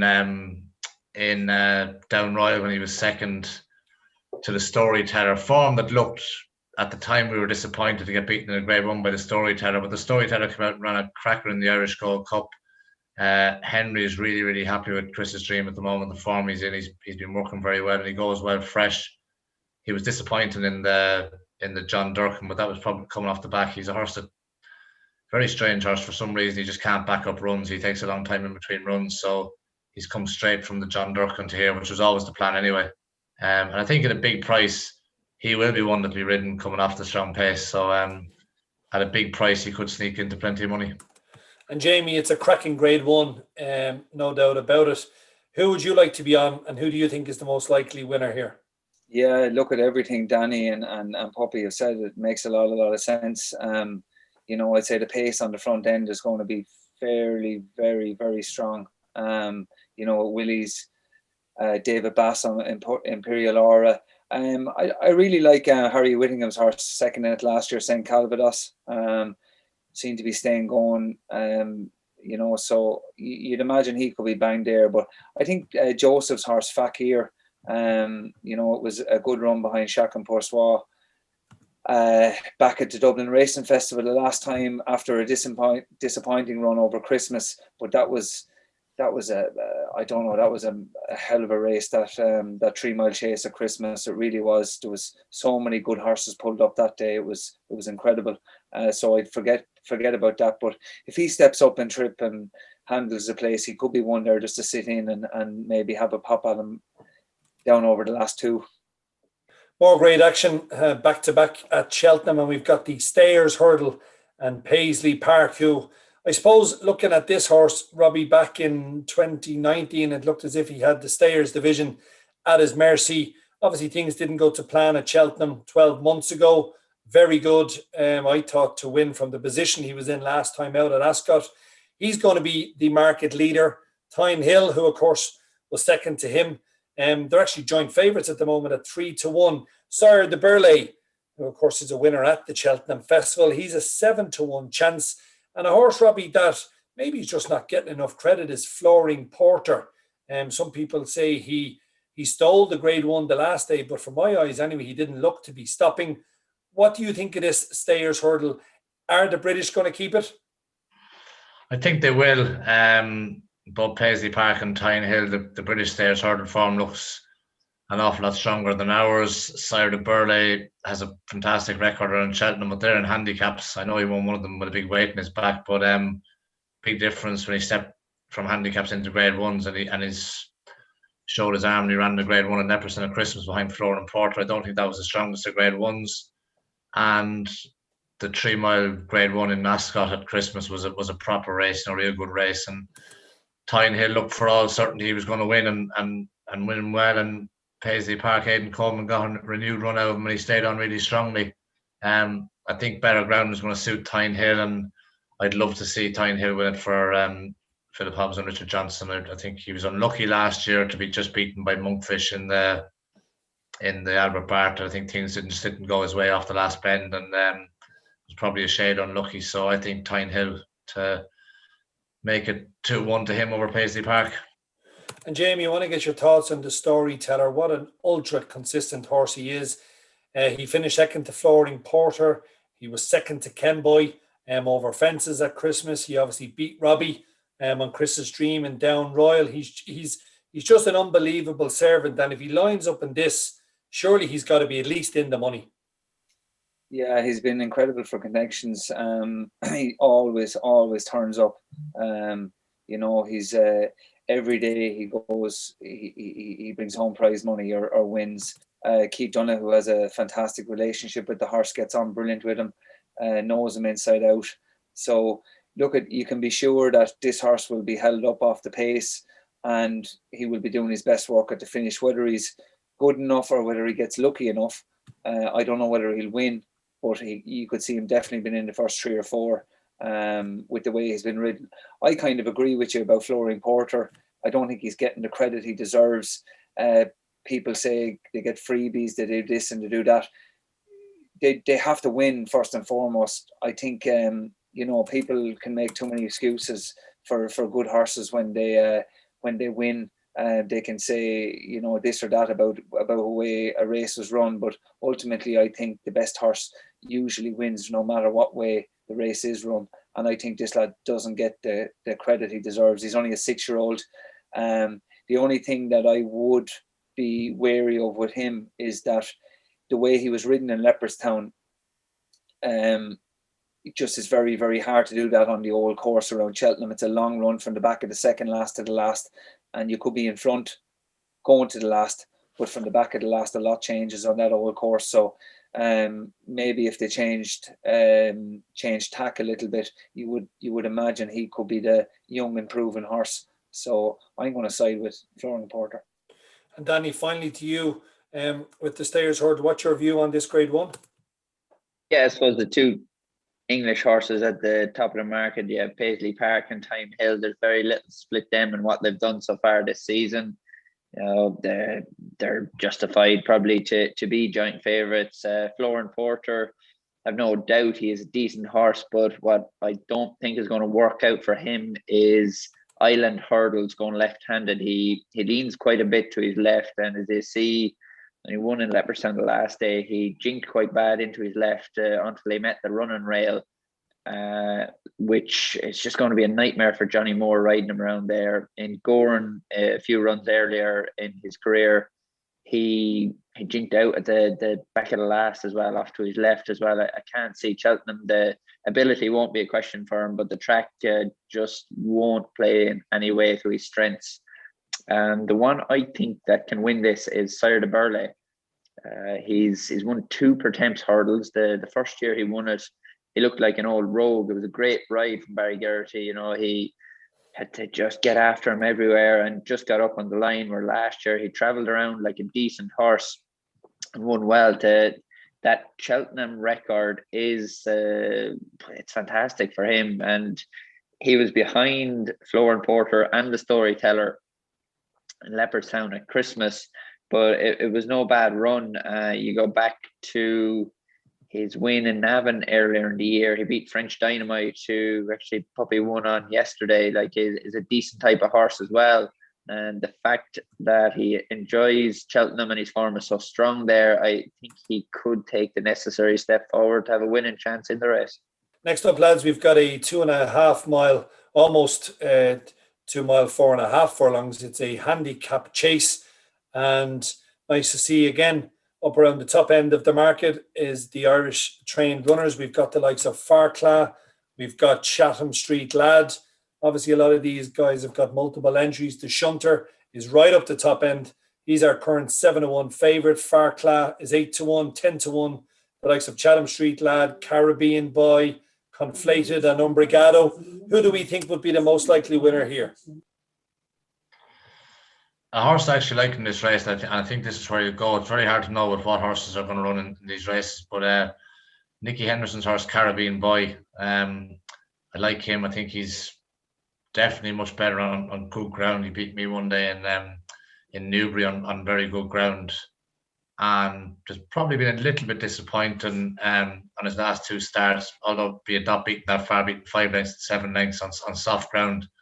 And I think back on good ground around Cheltenham, I think Caribbean Boy is a horse I've heard Darryl Jacob talk fondly of a couple of times, and I think he's a horse that would probably definitely go for this race and is good value around 10 or 12 to 1. And Danny, in this handicap chase, obviously we know plenty of entries, but who do you think could run a race should they line up here? As a horse of Mick Winters, I'd love to see winning the race. I think his form, previously winning around Cheltenham, is very solid. I suppose the question mark was him being beat in Fairy House in the Dan Moore behind Daily Tiger, but it was quite heavy ground that day, where when he won in Cheltenham it was soft, and winter heavy ground in Fairy House, it'd blunt the speed of any horse. And I think there'd be fantastic scenes here if Mick Winters was rolling around in the muck again. Hey Jamie, he was a very good winner, wasn't he? I think he won by 14 or 15 lengths back in the middle of December. Chatham Street Lad. What do you think in this handicap chase? I like Conflated. He's a graded winner back in Navan when he won a novice chase there. And I don't think he performed at Christmas. He's freshened up since. I think the triple suit him, that 2.5, that kind of 2.5, 2.5 around Cheltenham. I think it'll suit him. And he's got a little bit of class for that as well, and he'll be off a nice weight off 10.13. So I think Conflated could go quite well in that. Well, Conflated for Jamie, Caribbean Boy for Robbie, and Danny is sticking with Chatham Street Lad in the handicap after the Stayers Hurdle. Next up, we have the Mares Novice Hurdle. It's a Grade 2, and I'm going to start with you, Danny, as you were on board Hookup in the Grade 1 when you finished 4th behind Appreciated last time out. What about her chances, Danny, in terms of getting her head back in front? She won first time out, and then she was second at Fairy House. It was a good run, I felt, in that Grade 1 behind Appreciated. What about her chances here for the Mares Novices? Yeah, she's definitely got a solid chance on her run behind Appreciated at the Dublin Festival. But I suppose the negative for her is her jumping can be a little bit slow early in a race, and she just needs to warm into it to keep herself in the right position to win. But this race, I suppose most of the winners do tend to come from off the pace in it, and it's not going to be straightforward.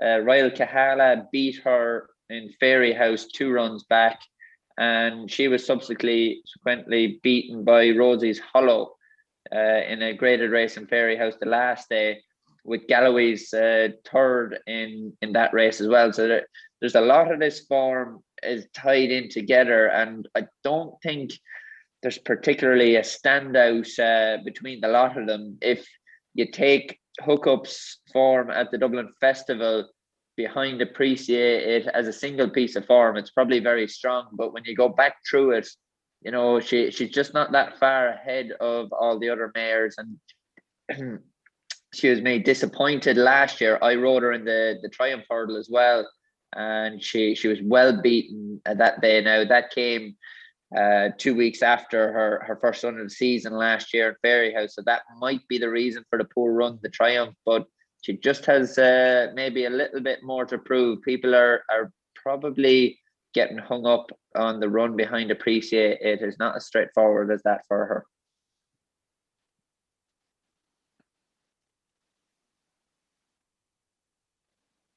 Jamie, it looks to be a wide open Mares Novices, as Danny has alluded to. A lot of these have form that tie in together, mainly from Fairy House runs. But Hookup, I know what Danny is saying, but in that Grade 1 nature, if you're thinking Appreciated is a worthy favourite for the Supreme, finishing 4th in that race still has to give her a good chance. However, looking down through it, we are very strongly represented from an Irish perspective. Rosie's Hollow, I thought, was very good the last day at Ferryhouse. Yeah, she's a mare I really, really like.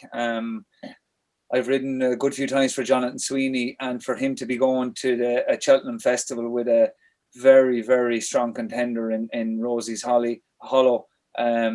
You know, I'd be cheering him on. You know, she's an improving mare. I thought her performance against Royal Kahala the last day at Ferryhouse was very, very good, and I do think that this mare will keep on improving. Jonathan has a good way with horses, and his horses definitely stay improving all the way along. So this mare will stay that way. Yeah, look, there's others down there. There's a mare there. I kind of think of Henry's, that if she lined up, Tell Me Something Girl. I just feel that she ran well in a handicap the last day behind Heaven Help Us at Leopardstown. She has that bit of experience that's needed, you know, to go around Cheltenham. Her jumping is good, previous point winner, and I think at a good price now she could sneak into a place. She's a 16-1 chance, Tell Me Something Girl, at the moment. Robbie, finally for you, looking at this mare's Novices, 5-1 the field. It looks a tricky little heat this time. Yeah, it's wide open. I think we do have a strong hand in the race. But the strongest line of Irish form is Rosie's Hollow. As Danny said, their form is all linked together and quite easy to link it all together. But Rosie's Hollow comes out on top. She beat Royal Kahala and Galouz. The only one she hasn't beaten is Hookup, but on a line through Royal Kahala, she beats Hookup every day of the week. So she was very impressive in her maiden, and then very impressive in what was a very competitive mare's hurdle in Ferryhouse. So for me, definitely Rosie's Hollow. The best of the English is the Glancing Queen of Alan King. She's not straightforward. She's very, very free going. And if the race was running at a strong pace, Tom Cannon would ride her and switch her off, set her off the pace. She could have an each way chance to Glancing Queen. I think she's definitely the best of the English. There's another one in here, Leon, that I like is Glens of Antrim. I forgot to mention her. She's still a maiden. She was fourth her first run of the season behind Blue Lord, who would give a chance to in the Supreme. She was second then to Statler, who's probably going to have a decent chance in the Albert Bartlett. And the last day, maybe a bit disappointing to be second to Mr. Incredible, but he had previous form of being second to Gillard de Menil. So that form for a maiden going into the race, it's still fairly decent. And she's 14-1, where, you know, the others, it's probably hard to split them at shorter prices. The final action on day 3 will conclude with the Kim Muir handicap chase over 3.25 miles. And Jamie, I'm going to start with you first here with Run While Fred is the market leader at the current time of speaking, second in the Thyestes. And going down through this, I was looking to try and see from an Irish perspective how strong we are here. We don't seem to have an awful lot. Plan of attack is in there for Henry de Bromhead, but a lot of the challengers certainly will be coming for the British. Time to Get Up, Jerry's Back, Daisha Abba for Philip Hobbs. I give that horse a bit of an each way squeak myself. But if Run Wild Fred was to line up here, Jamie, big chance surely. Yeah, I'd be fairly sure this is where he'll probably go. You know, look at his run in the Thyestes was very good for a novice. You know, behind Cocoa Beach, another the two novices that day, they were quite good. But look at the beginners chases in Ireland this year. They're so strong. The standard is incredible, and I suppose maybe not just this year. The standard has been very, very good. So like all these novices that end up in Cheltenham, they seem to run their races. So I would really fancy this lad. The drying ground is going to suit. You know, he's a good jumper, good safe jumper, and you know, he'll have a nice-ish weight on his back. 11.7 will be fine, and he's a horse. I think he's still on the right side of the handicapper. Robbie, on to you next. In terms of Daisha Abba, fifth in the race last year, a 12-1 chance, or is there something else in here that you think can put it up to Run Wild Fred? If, as what Jamie is saying, this is the most likely destination for the Jigginstown favourite. Yeah, I think agree with Jamie. The Thiestis form is very, very strong. And Coco Beach has since franked that form by winning impressively in Navan, won the Grade 2 there. So that form looks rock solid. Jerry's Back is a horse that's going to win a big race someday, and it'll probably be when he gets his jumping sorted out. He wasn't that far behind Dashel Drasher in a handicap in Ascot, and we all know how good that form is now. And if he can iron out his jumping errors, he pulled up the last day because he made so many horrendous mistakes. He is a horse where the penny's going to drop someday, and he's going to win a big handicap. And maybe going up in trip will take a bit of pressure off his jumping. But I think Run Wild Fred is the one for me to win the race. But I think Jerry's Back is a horse that when the penny drops is going to win a big race. And Danny, look, you had mentioned Run Wild Fred, obviously, before when we discussed another one of these handicaps. But as the lad said, they're giving him 2 thumbs up in terms of if he lines up in this particular contest. But anything else, Danny, in the Kim Muir? Yeah, we've already spoke about Run Wild Fred, but while this is his most likely target, I think the John Joe O'Neill horse here, Time to Get Up, is the one I probably like myself in the Kim Muir. He won quite well the last day in Wincanton, and solid runs. He's only 3 runs over fences. There seems to be plenty of chat about him, and John Joe seems very positive on him. I suppose the big thing, when you go back through his form, you go back to that maiden hurdle in Fairy House when Joseph O'Brien trained him. He was second to Monkfish. Maybe not the Monkfish we're seeing this year. It was only when he was starting to improve, but nonetheless, it's a great form line and an unexposed handicapper here. In the green and gold. I think he'll give plenty to Run Wild Fred here, and it's probably one that might go the English way. First up on the final day of Cheltenham 2021 is the Triumph Hurdle, and Tritonic is now the joint favourite alongside Zane here at 9-4. It's 5-1. Coalixios Adagio in there at 9-1. And Robbie, I want to just get your opinion on Tritonic. Look, it was a totally different track, being a flat track last time out. We all know he was rated 99 on the flat, which is a phenomenal rating when you think this guy is now going over hurdles. Cheltenham will be an entirely different ball game. However, I was a little bit sketchy over his jumping last time out. Zana here has been nothing short of perfect so far. Quilixios, obviously another one now going to be trained by Henry de Bromhead for this Triumph Hurdle. I cannot see the winner, even though David Pipe said Adagio is his best chance of a winner at the Cheltenham Festival. What do you make of Tritonic and the Triumph Hurdle? Horses that win the Adonis Hurdle in Kempton have good record in the Triumph Hurdle. It wouldn't be the first horse to back that up. And he was very, very impressive in Kempton the last day, showed plenty of speed. And Zana here the same, he shows an awful lot of speed. Speed is not necessarily what you want for a Triumph Hurdle. Triumph Hurdle horses generally turn out to be stayers. And Quilixos for me is a horse that he's more stamina guaranteed. I think when it comes down to the nitty gritty of the battle, he'll be only getting going. And for me, I think Quilixios has a big chance because I think he's more of a stamina horse. I thought Jack got a bit soon on him in Leopardstown because he didn't feel he was travelling that well, turning out the back, and he gave him a squeeze. And next thing, all of a sudden, the horse came alive. So he's not as slow as he thinks he is, but he has that plenty of stamina. Obviously, disappointing French Seal is not going to be there.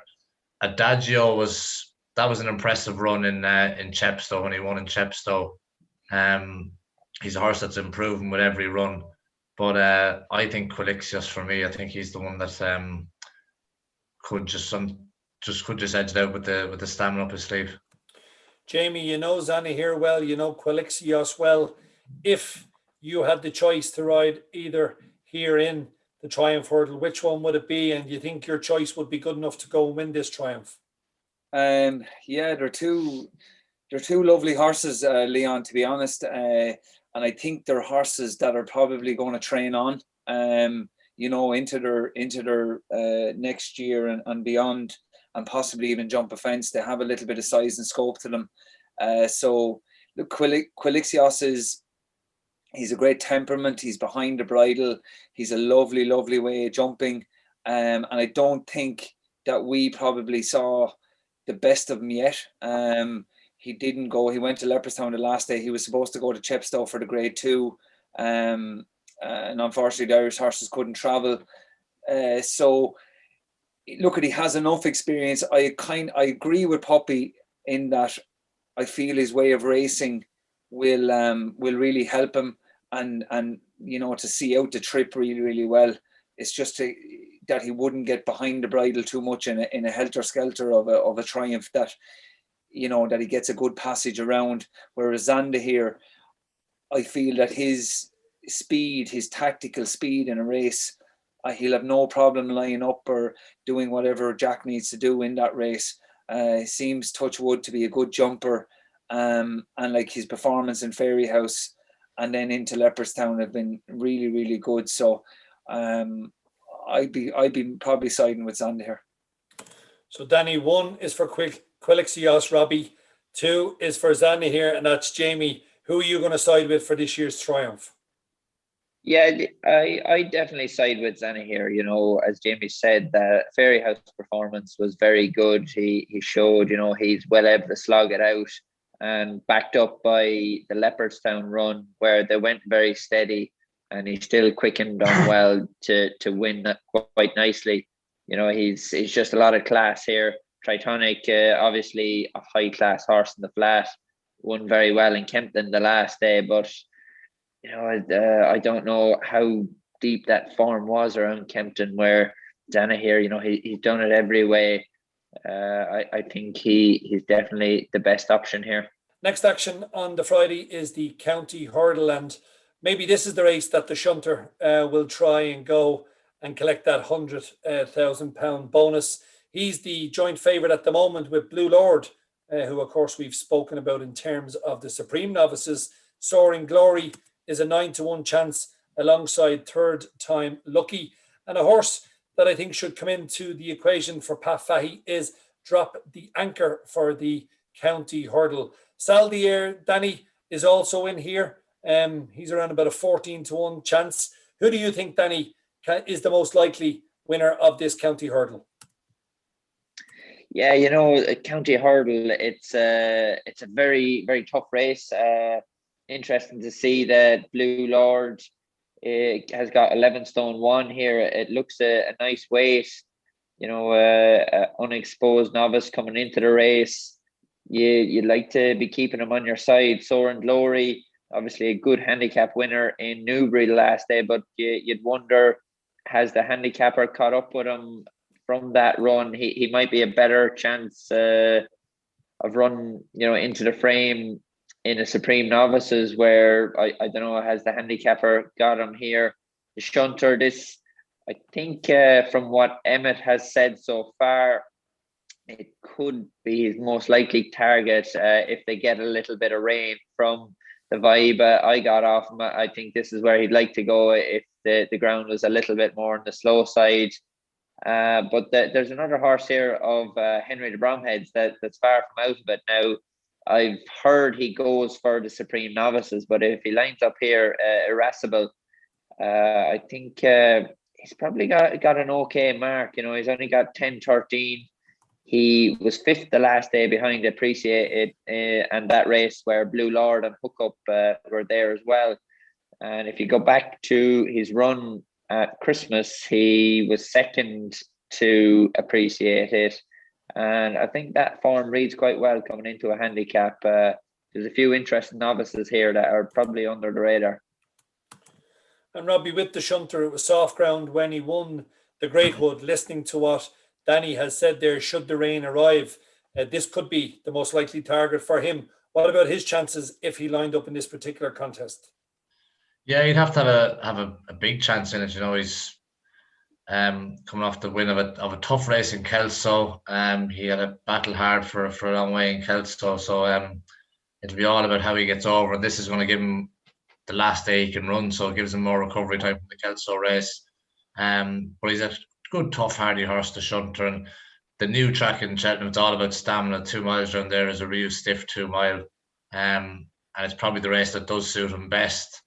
Danny touched on it there, that Henry de Bromhead, I think, has two horses that would have big chances in this race, Irascible and Champagne Gold, who was second in the big handicap hurdle at the Dublin Racing Festival. If they both ran here, but I don't think they are, they'd have big chances in this.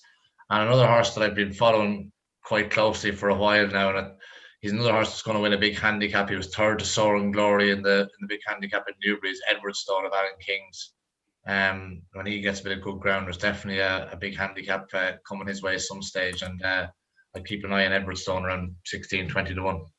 And Jamie, look, it is difficult obviously with the county hurdle, but you do have the insurance non-winner cash back either way. Who would you be going for in this county? Yeah, sure. Look, I to be honest, I don't really. I'd love to see the guys with the shunter get their 100 grand bonus, but I feel he got a hell of a hard race the last day in Kelso. He got a tough race and really had to slog it out from the back of the fourth last. So it'd be hard to see him come back from that, travel back to Ireland and travel back to the UK again to Cheltenham. So wherever he turns up, I feel now he's gonna, he could find it very tough. In a race like this, I do kind of like Eclair de Buffon of Gordon's, and he also has a horse in there called Esky Lane. He was beaten about 13 or 14 lengths behind Drop the Anchor at Leopardstown the last day. He was fifth in a champion bumper last year, and he could be off a nice weight. Next up is Grade 1 action. On Friday we have the Albert Bartlett Novices Hurdle. And Danny, you were on board Statler, who finished third behind Galliard du Mesnil at Leopardstown at the Dublin Racing Festival. Looking at it, it looks as if 3 miles shouldn't pose a problem stepping up in trip. Another horse who, of course, I thought ran a good race in that particular race. And Jamie, you can speak about Fakira, who I think the step up in trip. Another one who looked to be doing his best work towards the finish. And Robbie, maybe to get your opinion on Barbados Bucks for Paul Nichols. Great to see the Stewart family with another, what looks to be a really impressive novice staying hurdler. But I'm going to start off with you, Danny, first with Statler. You were on him last time out. He's vying for favouritism for the Albert Bartlett. What's his chances like stepping up in trip? Yeah, you definitely think that step up to 3 mile is really going to suit him. He's a decent jumper and a real strong galloper. He kept galloping all the way to the line in Leopardstown the last day over 2 miles 6, and 3 miles here is definitely up his street. He's probably the most likely winner of the race, but favourites do have quite a weak record in it. So it's probably one you could be going down through looking for something with a bit more value. I'm not sure if his form is good enough, but Toriograph here, the Gigginstown horse, he's won quite well over two longer trips the last twice, and on slow ground he looks to be a real slugger. It's not a race that you need a lot of class for, but I think Statler is probably the best horse in the race, but just the fact that so many favourites get beaten, I wonder, do you keep Toriograph on your side too? And Jamie, what about Fakira, who finished fourth in that particular race at Leopardstown last time out? Really, after jumping the last, Jamie ran straight through the line and was definitely, from what I could see, was doing his best work toward the finish. He was only beaten 7 lengths by the winner. The Albert Bartlett, it's a tough slog, Jamie, but it looks as if he would relish those conditions. Yeah, and to be honest, you wouldn't think it by him. He's going to be that tough. He's a big, lean horse, but like in all his races so far, he seems, the last couple of furlongs seem to be his best. He's a good jumper. I think the race is made for him. I feel that the race will be run to suit, and he will be doing his best work at the finish. So whether he's good enough to win is another thing, but I can definitely see him being banged there down over the last and maybe challenging. I do really like Paul Nichols, Barbados Bucks, or Barbados Bucks. He's closely related to Big Bucks. Won a point here in Ireland. and really think that this horse is stepping up all the way through. His win at Kempton, you know, the last day was quite good, and I think he's a progressive horse with a real staying pedigree, and I think this could be Paul Nicholls' best chance of a winner. Robbie, the last word goes to you on this Novices staying hurdle. What do you think? Yeah, I think definitely that the best line of form in the race is Statler and Ashdale Bob as well, who beat Fakira very impressively in a Grade 2, and Navan took a heavy fall in the Lauders Hotel in Naas and was disappointed at the Dublin Racing Festival. If he can leave that disappointment on the last time behind him, I think he has a chance. Barbados Bucks I can't have. He got beaten in a maiden hurdle in Stratford on his first run. He then won a handicap hurdle off a mark of 123 by a neck.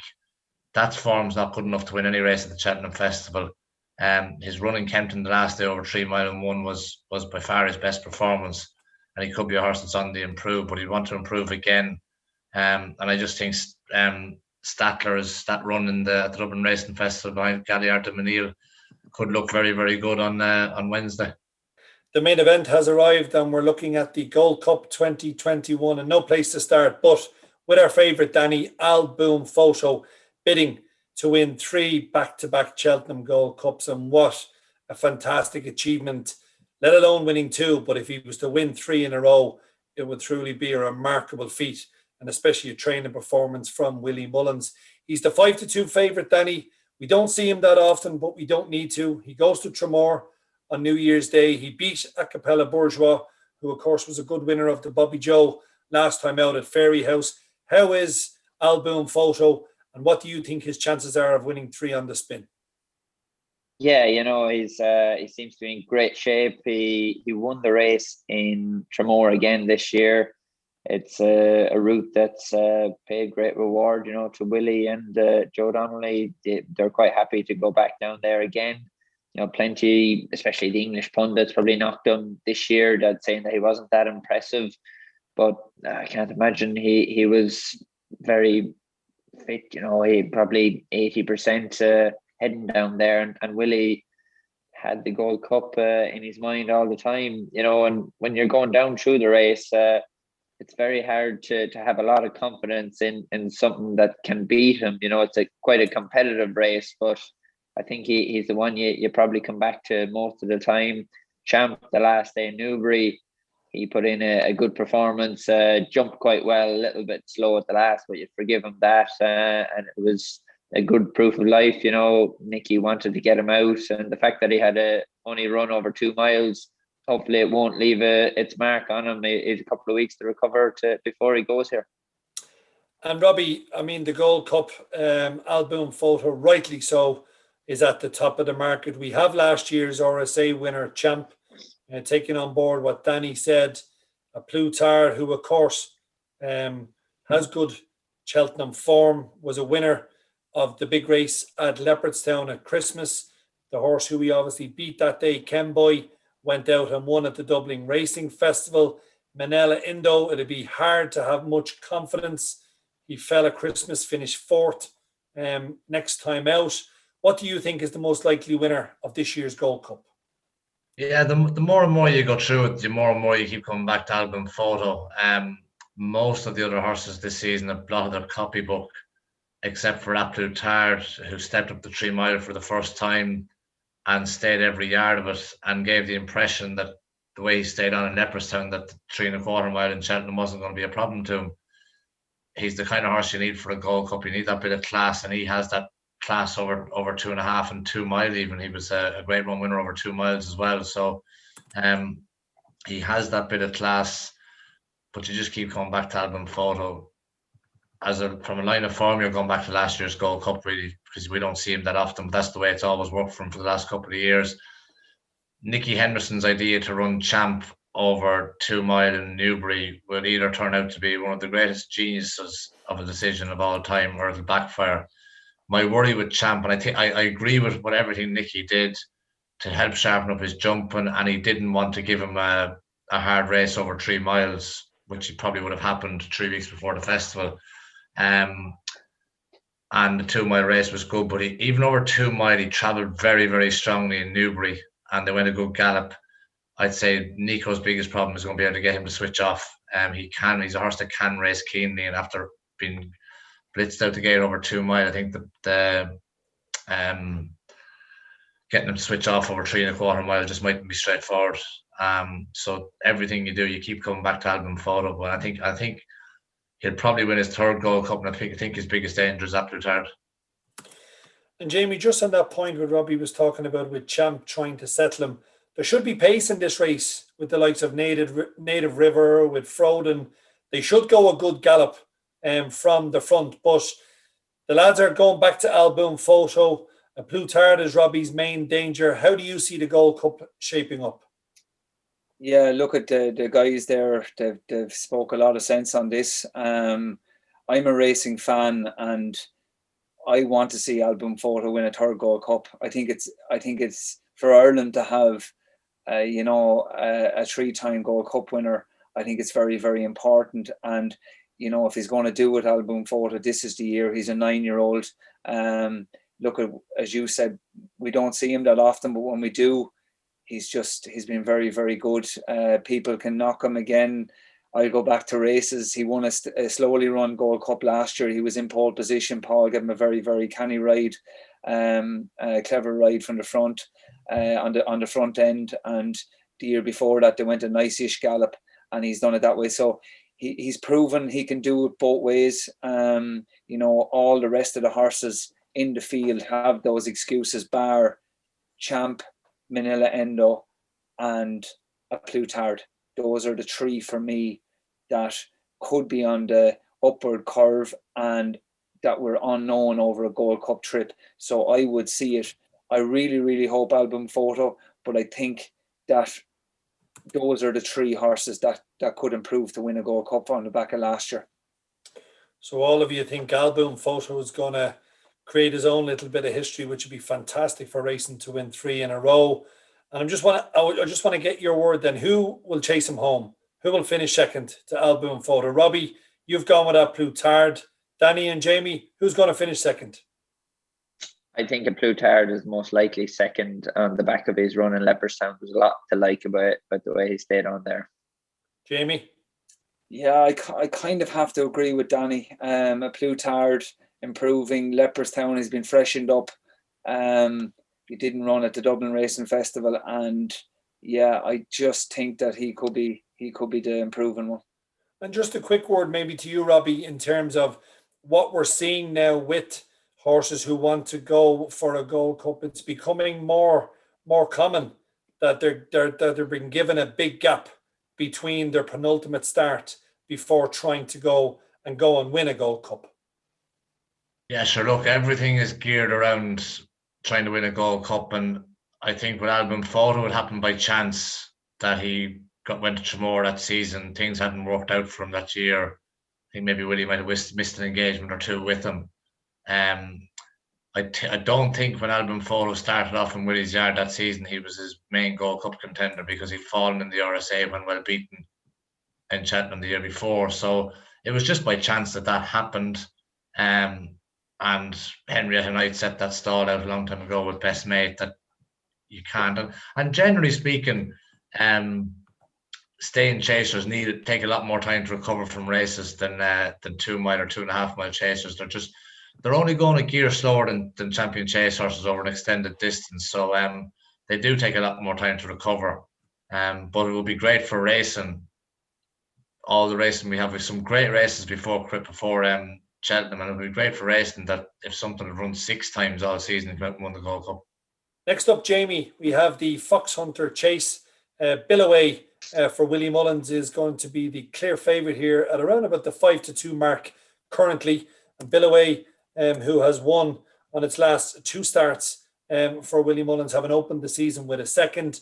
Bob and Co for Paul Nichols looks likely to be second favourite around about the 5-1 mark. I'm keen to get your thoughts on Staker Wallace for End the Bulger, and Eugene O'Sullivan has got It Came to Pass. What about the Fox Hunters, Jamie? Yeah, look, I've been mightily impressed with Billaway this year. I think last year experience might have caught him out a small bit. I thought Maxine on Attempt to Pass got a lovely passage, and she won well in the end. But I feel this horse has really stepped up this year. He's run it down.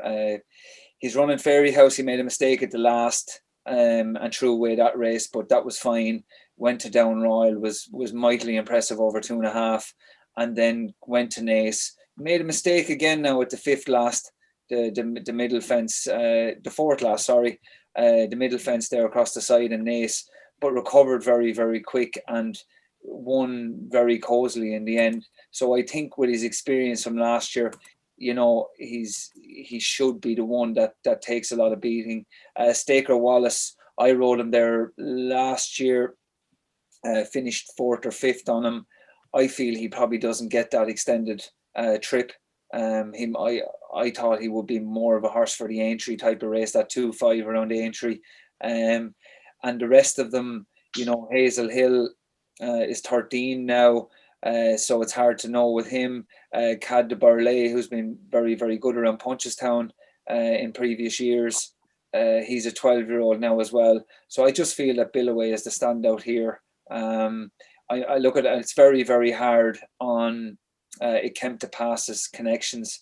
Maxine, obviously, he's a family horse, and for her not to be able to go over and ride this horse, it's massive. It's a huge disappointment for the O'Sullivan family. So I just think Billaway is the standout. And Danny, taking on Jamie's points there with the extra level of experience with Billaway this year, clear favourite. This is one that WP will be hopeful that will end up in the number 1 position. Yeah, definitely. He's a very good horse. In this grade, he's probably the most likely winner of the race. But his jumping, as Jamie said, it can let him down. And I think a few slow jumps last year probably left Patrick more out of position than he wanted to be. And it came to pass. Had just jumped and galloped away in front of him, and that was the difference of it on the day. And then Nace the last day as well, a bit of class got him home, but he did make that mistake. There's an English horse in here, Paul Nichols' horse, Bob and Co. As Jamie said, it's with Maxine O'Sullivan missing her ride on It Came to Pass, it'll be as sore for David Maxwell, who he's a true amateur. Where some of the Irish lads like Jamie and Patrick and them, they're nearly professional at it, where David Maxwell, he's a true amateur. This is why he buys his horses to ride them himself, and the fact that he's going to miss it is probably a big blow to him. But Bob and Co was very good the last day. Sean Bowen won on him, and in Haydock, and you'd like to think he's fairly solid. I think he's won his last 3. I'm not sure what the reason was last year that he missed the festival. It looked like he was setting himself up for it after winning in Fontwell. It was only a 4-runner race, but he came back, and you see there last week in Haydock that he seems to be as good as ever, and I think he could be one to beat Billaway here. And Robbie, would you take on Danny's points there about the favourites jumping might just let him down when it comes to the crunch? Yeah, definitely. And on ratings, the English handicapper rates the Hunter Chasers, and Bob and Co is a rating of 148, and Billaway, after his run last year in the Fox Hunters, got a rating of 135. So he's got a lot to find Billaway with Bob and Co on official ratings. I'm no genius of the Hunter Chase expert, or form book, so I haven't a clue what Bob and Co beat the last day in Haydock, but he couldn't have been more impressed with the way he did it. And I think he's the one that will give Billaway plenty to think about. Now, one of the new races to the Cheltenham Festival is the Marsh Chase. And Danny, in Ellie May, I think we've got a very strong favourite here, and I'm sure one that the Irish are going to get stuck right into. Brilliant run to finish 3 lengths behind Allaho at Thurles. Then she goes out and wins at Nace over 2 miles when I think it was Shattered Love who finished second to her. Surely Ellie May must be one of Team Mullins' huge hopes for this year's festival? Yeah, definitely. You know, it was a very impressive performance in Naas the last day over a trip that's probably shorter than her best. And as you said before that, behind Allaho, that form reads quite well. I suppose the Ryanair chase is going to give you a good indication as to how strong it was. But you couldn't rule out Colreevy here. She's grade 1 winner in Limerick over Christmas. She backed that up by bolting up in Thurles in a mare's chase. And while she's not a certain runner, she's going to need rain. I think connections are still toying with the idea of going, but it's 50-50 at the moment whether she will or won't go. But I wouldn't be just saying Ellie May is home and hosed here. If Colreevy lines up, it'll be a proper race between the two. And Robbie, Magic of Light, who of course is in there for Jesse Harrington. But what do you think about the top two mares, Ellie May and Colreevy? There was a bit of chat that Colreevy mightn't go, and if she didn't go, it would look to leave the race at Ellie May's mercy. Yeah, it would definitely. I think it's another race that Willie Mullins will probably win with one of the two. And as you say, Ellie May's run behind Allaho is very good and very impressive over 2 mile in Naas. But I think Colreevy's form, as Danny said, is excellent. She'll be pencil-full of lead in Limerick. But the manner in which she won in Thurles probably wasn't the strongest in mare's race, but she absolutely bolted up under a penalty. Shattered Love has been a mare that's been around for a good few years and been a fantastic servant for connections. And John Joe's mare, Annie Mack, she's been in fantastic form this year. I think she's won her last 3.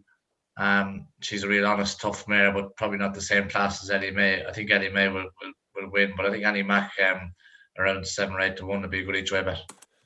Jamie, finally on to you. Look, we've spoke about Ellie May, and if Colreevy goes in there, the two of them have got rock solid form.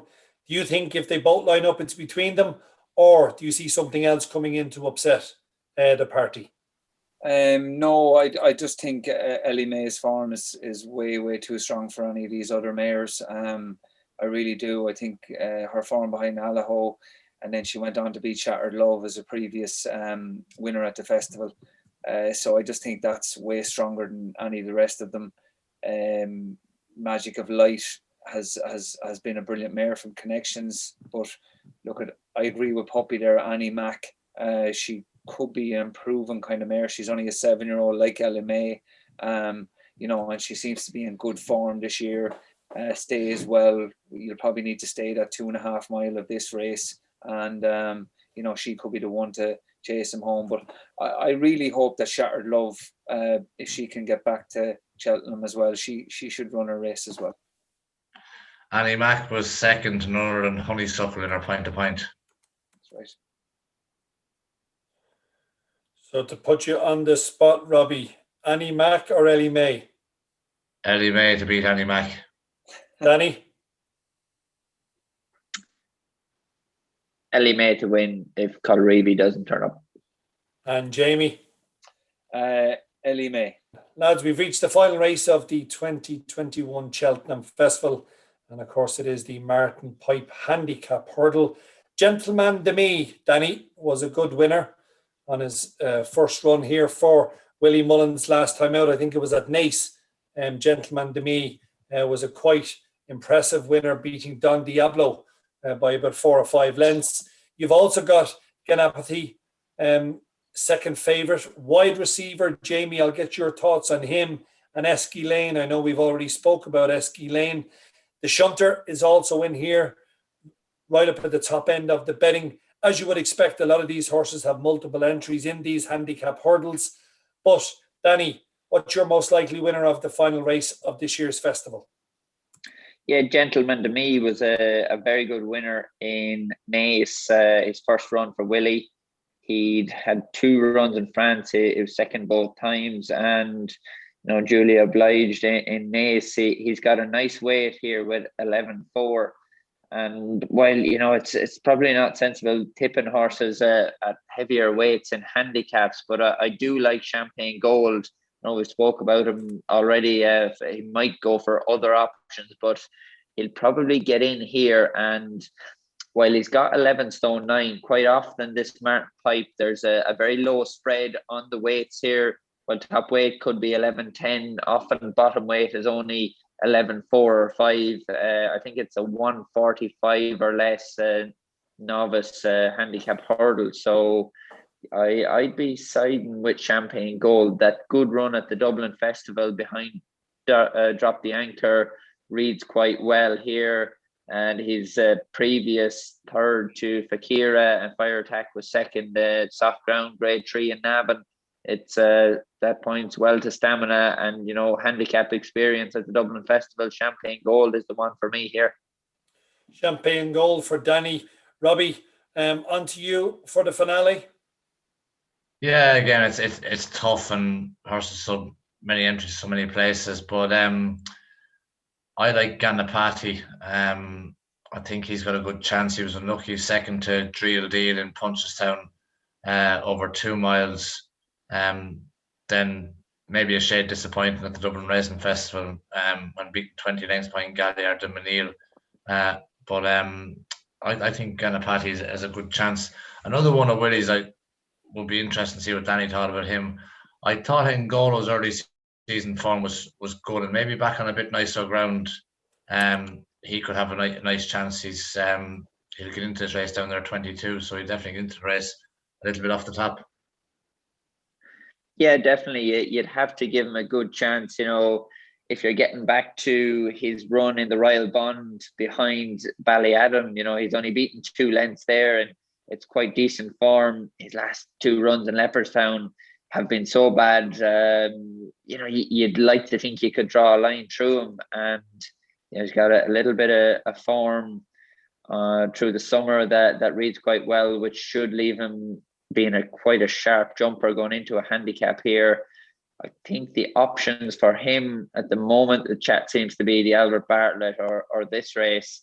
And, you know, off 11.7 in here, you definitely wouldn't rule him out. 20 to 1 has a lot of value about him. Jamie, on to the finale. A couple of horses that I want to get your opinion on. Obviously, the likes of Column of Fire, who will be top weight if he runs in this. You've got Esquilane, wide receiver, a whole host of runners. Jamie, who would you like to be on in the finale?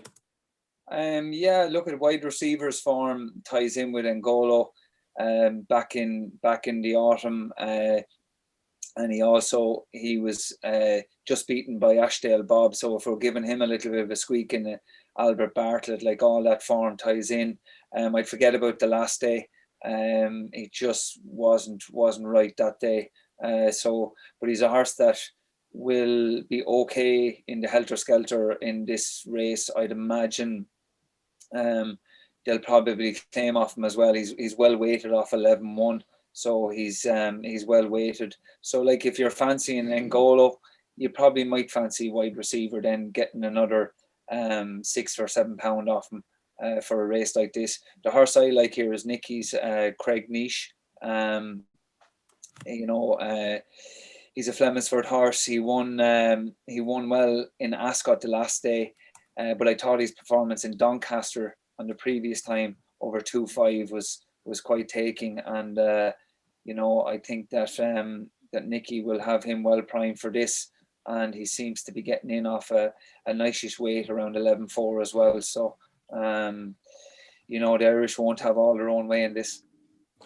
Craig Niche is currently a 14 to 1 chance, and Ngolo, who Robbie and Danny put up maybe as an each way selection, is currently a 20 to 1 chance for the Martin Pipe. Well, lads, to finish off our Cheltenham Festival preview, Boyle Sports are going to give you guys 2 charity bets each for the Cheltenham Festival 2021, with all winning proceeds, fingers crossed, will be going to the Irish Injured Jockeys Fund. Jamie, I'm going to start off with you. Maybe give us a winner and maybe give us something each way for the Irish Injured Jockeys Fund. Yeah, look, at my best ride would have been Galvin. I think next week had I been there, so I'll be rooting him on. So I'll definitely put my win bet on him, and I would love to see Bouvier come back into a champion hurdle. I think he's a good price each way. He's a previous winner, and Nicky has a good record of bringing back these older horses. I think he brought My Tenter Yours back to be placed in champion hurdles at a good age. So over there to be placed. Robbie, on to you next. A winner and an each way selection. And just to let everyone know, we'll give you 200 win and you can have 100 each way on a selection at the Cheltenham Festival. My 200 win bet will go on Honeysuckle in the champion hurdle. And my 100 quid each way, just in case for some unforeseen reason, unforeseen reason, a Lost in Translation comes back to form. If he comes back to form, he won't be out of first three in the Gold Cup. So I'd be kicking myself if I didn't have 100 quid each way on him at 33-1. Look, it's a bold shout, Robbie, but we all know how well he ran in the race last year. So hopefully he comes back to that level of form and he could hit the frame. Danny, finally on to yourself to try and raise some money for the Irish Injured Jockeys Fund. Yeah, I'll go for a win bet on Sire de Burley in the Stairs hurdle. And could I do a multiple as well? Of course you can, Danny. Absolutely. Yeah, second one. Sure, I'll go a few of the bankers. We'll go Concertista in the Mayor's hurdle. Ellie May in the Mayor's Chase. Chacun Pour Soi in the Champion Chase. Monkfish and Envoy Allen in their Novice Chases. And Danny, before you go, it would be remiss of me not to ask you, give us a Willie Mullins horse each way that Danny has been keeping up his sleeve for the Cheltenham Festival 2021.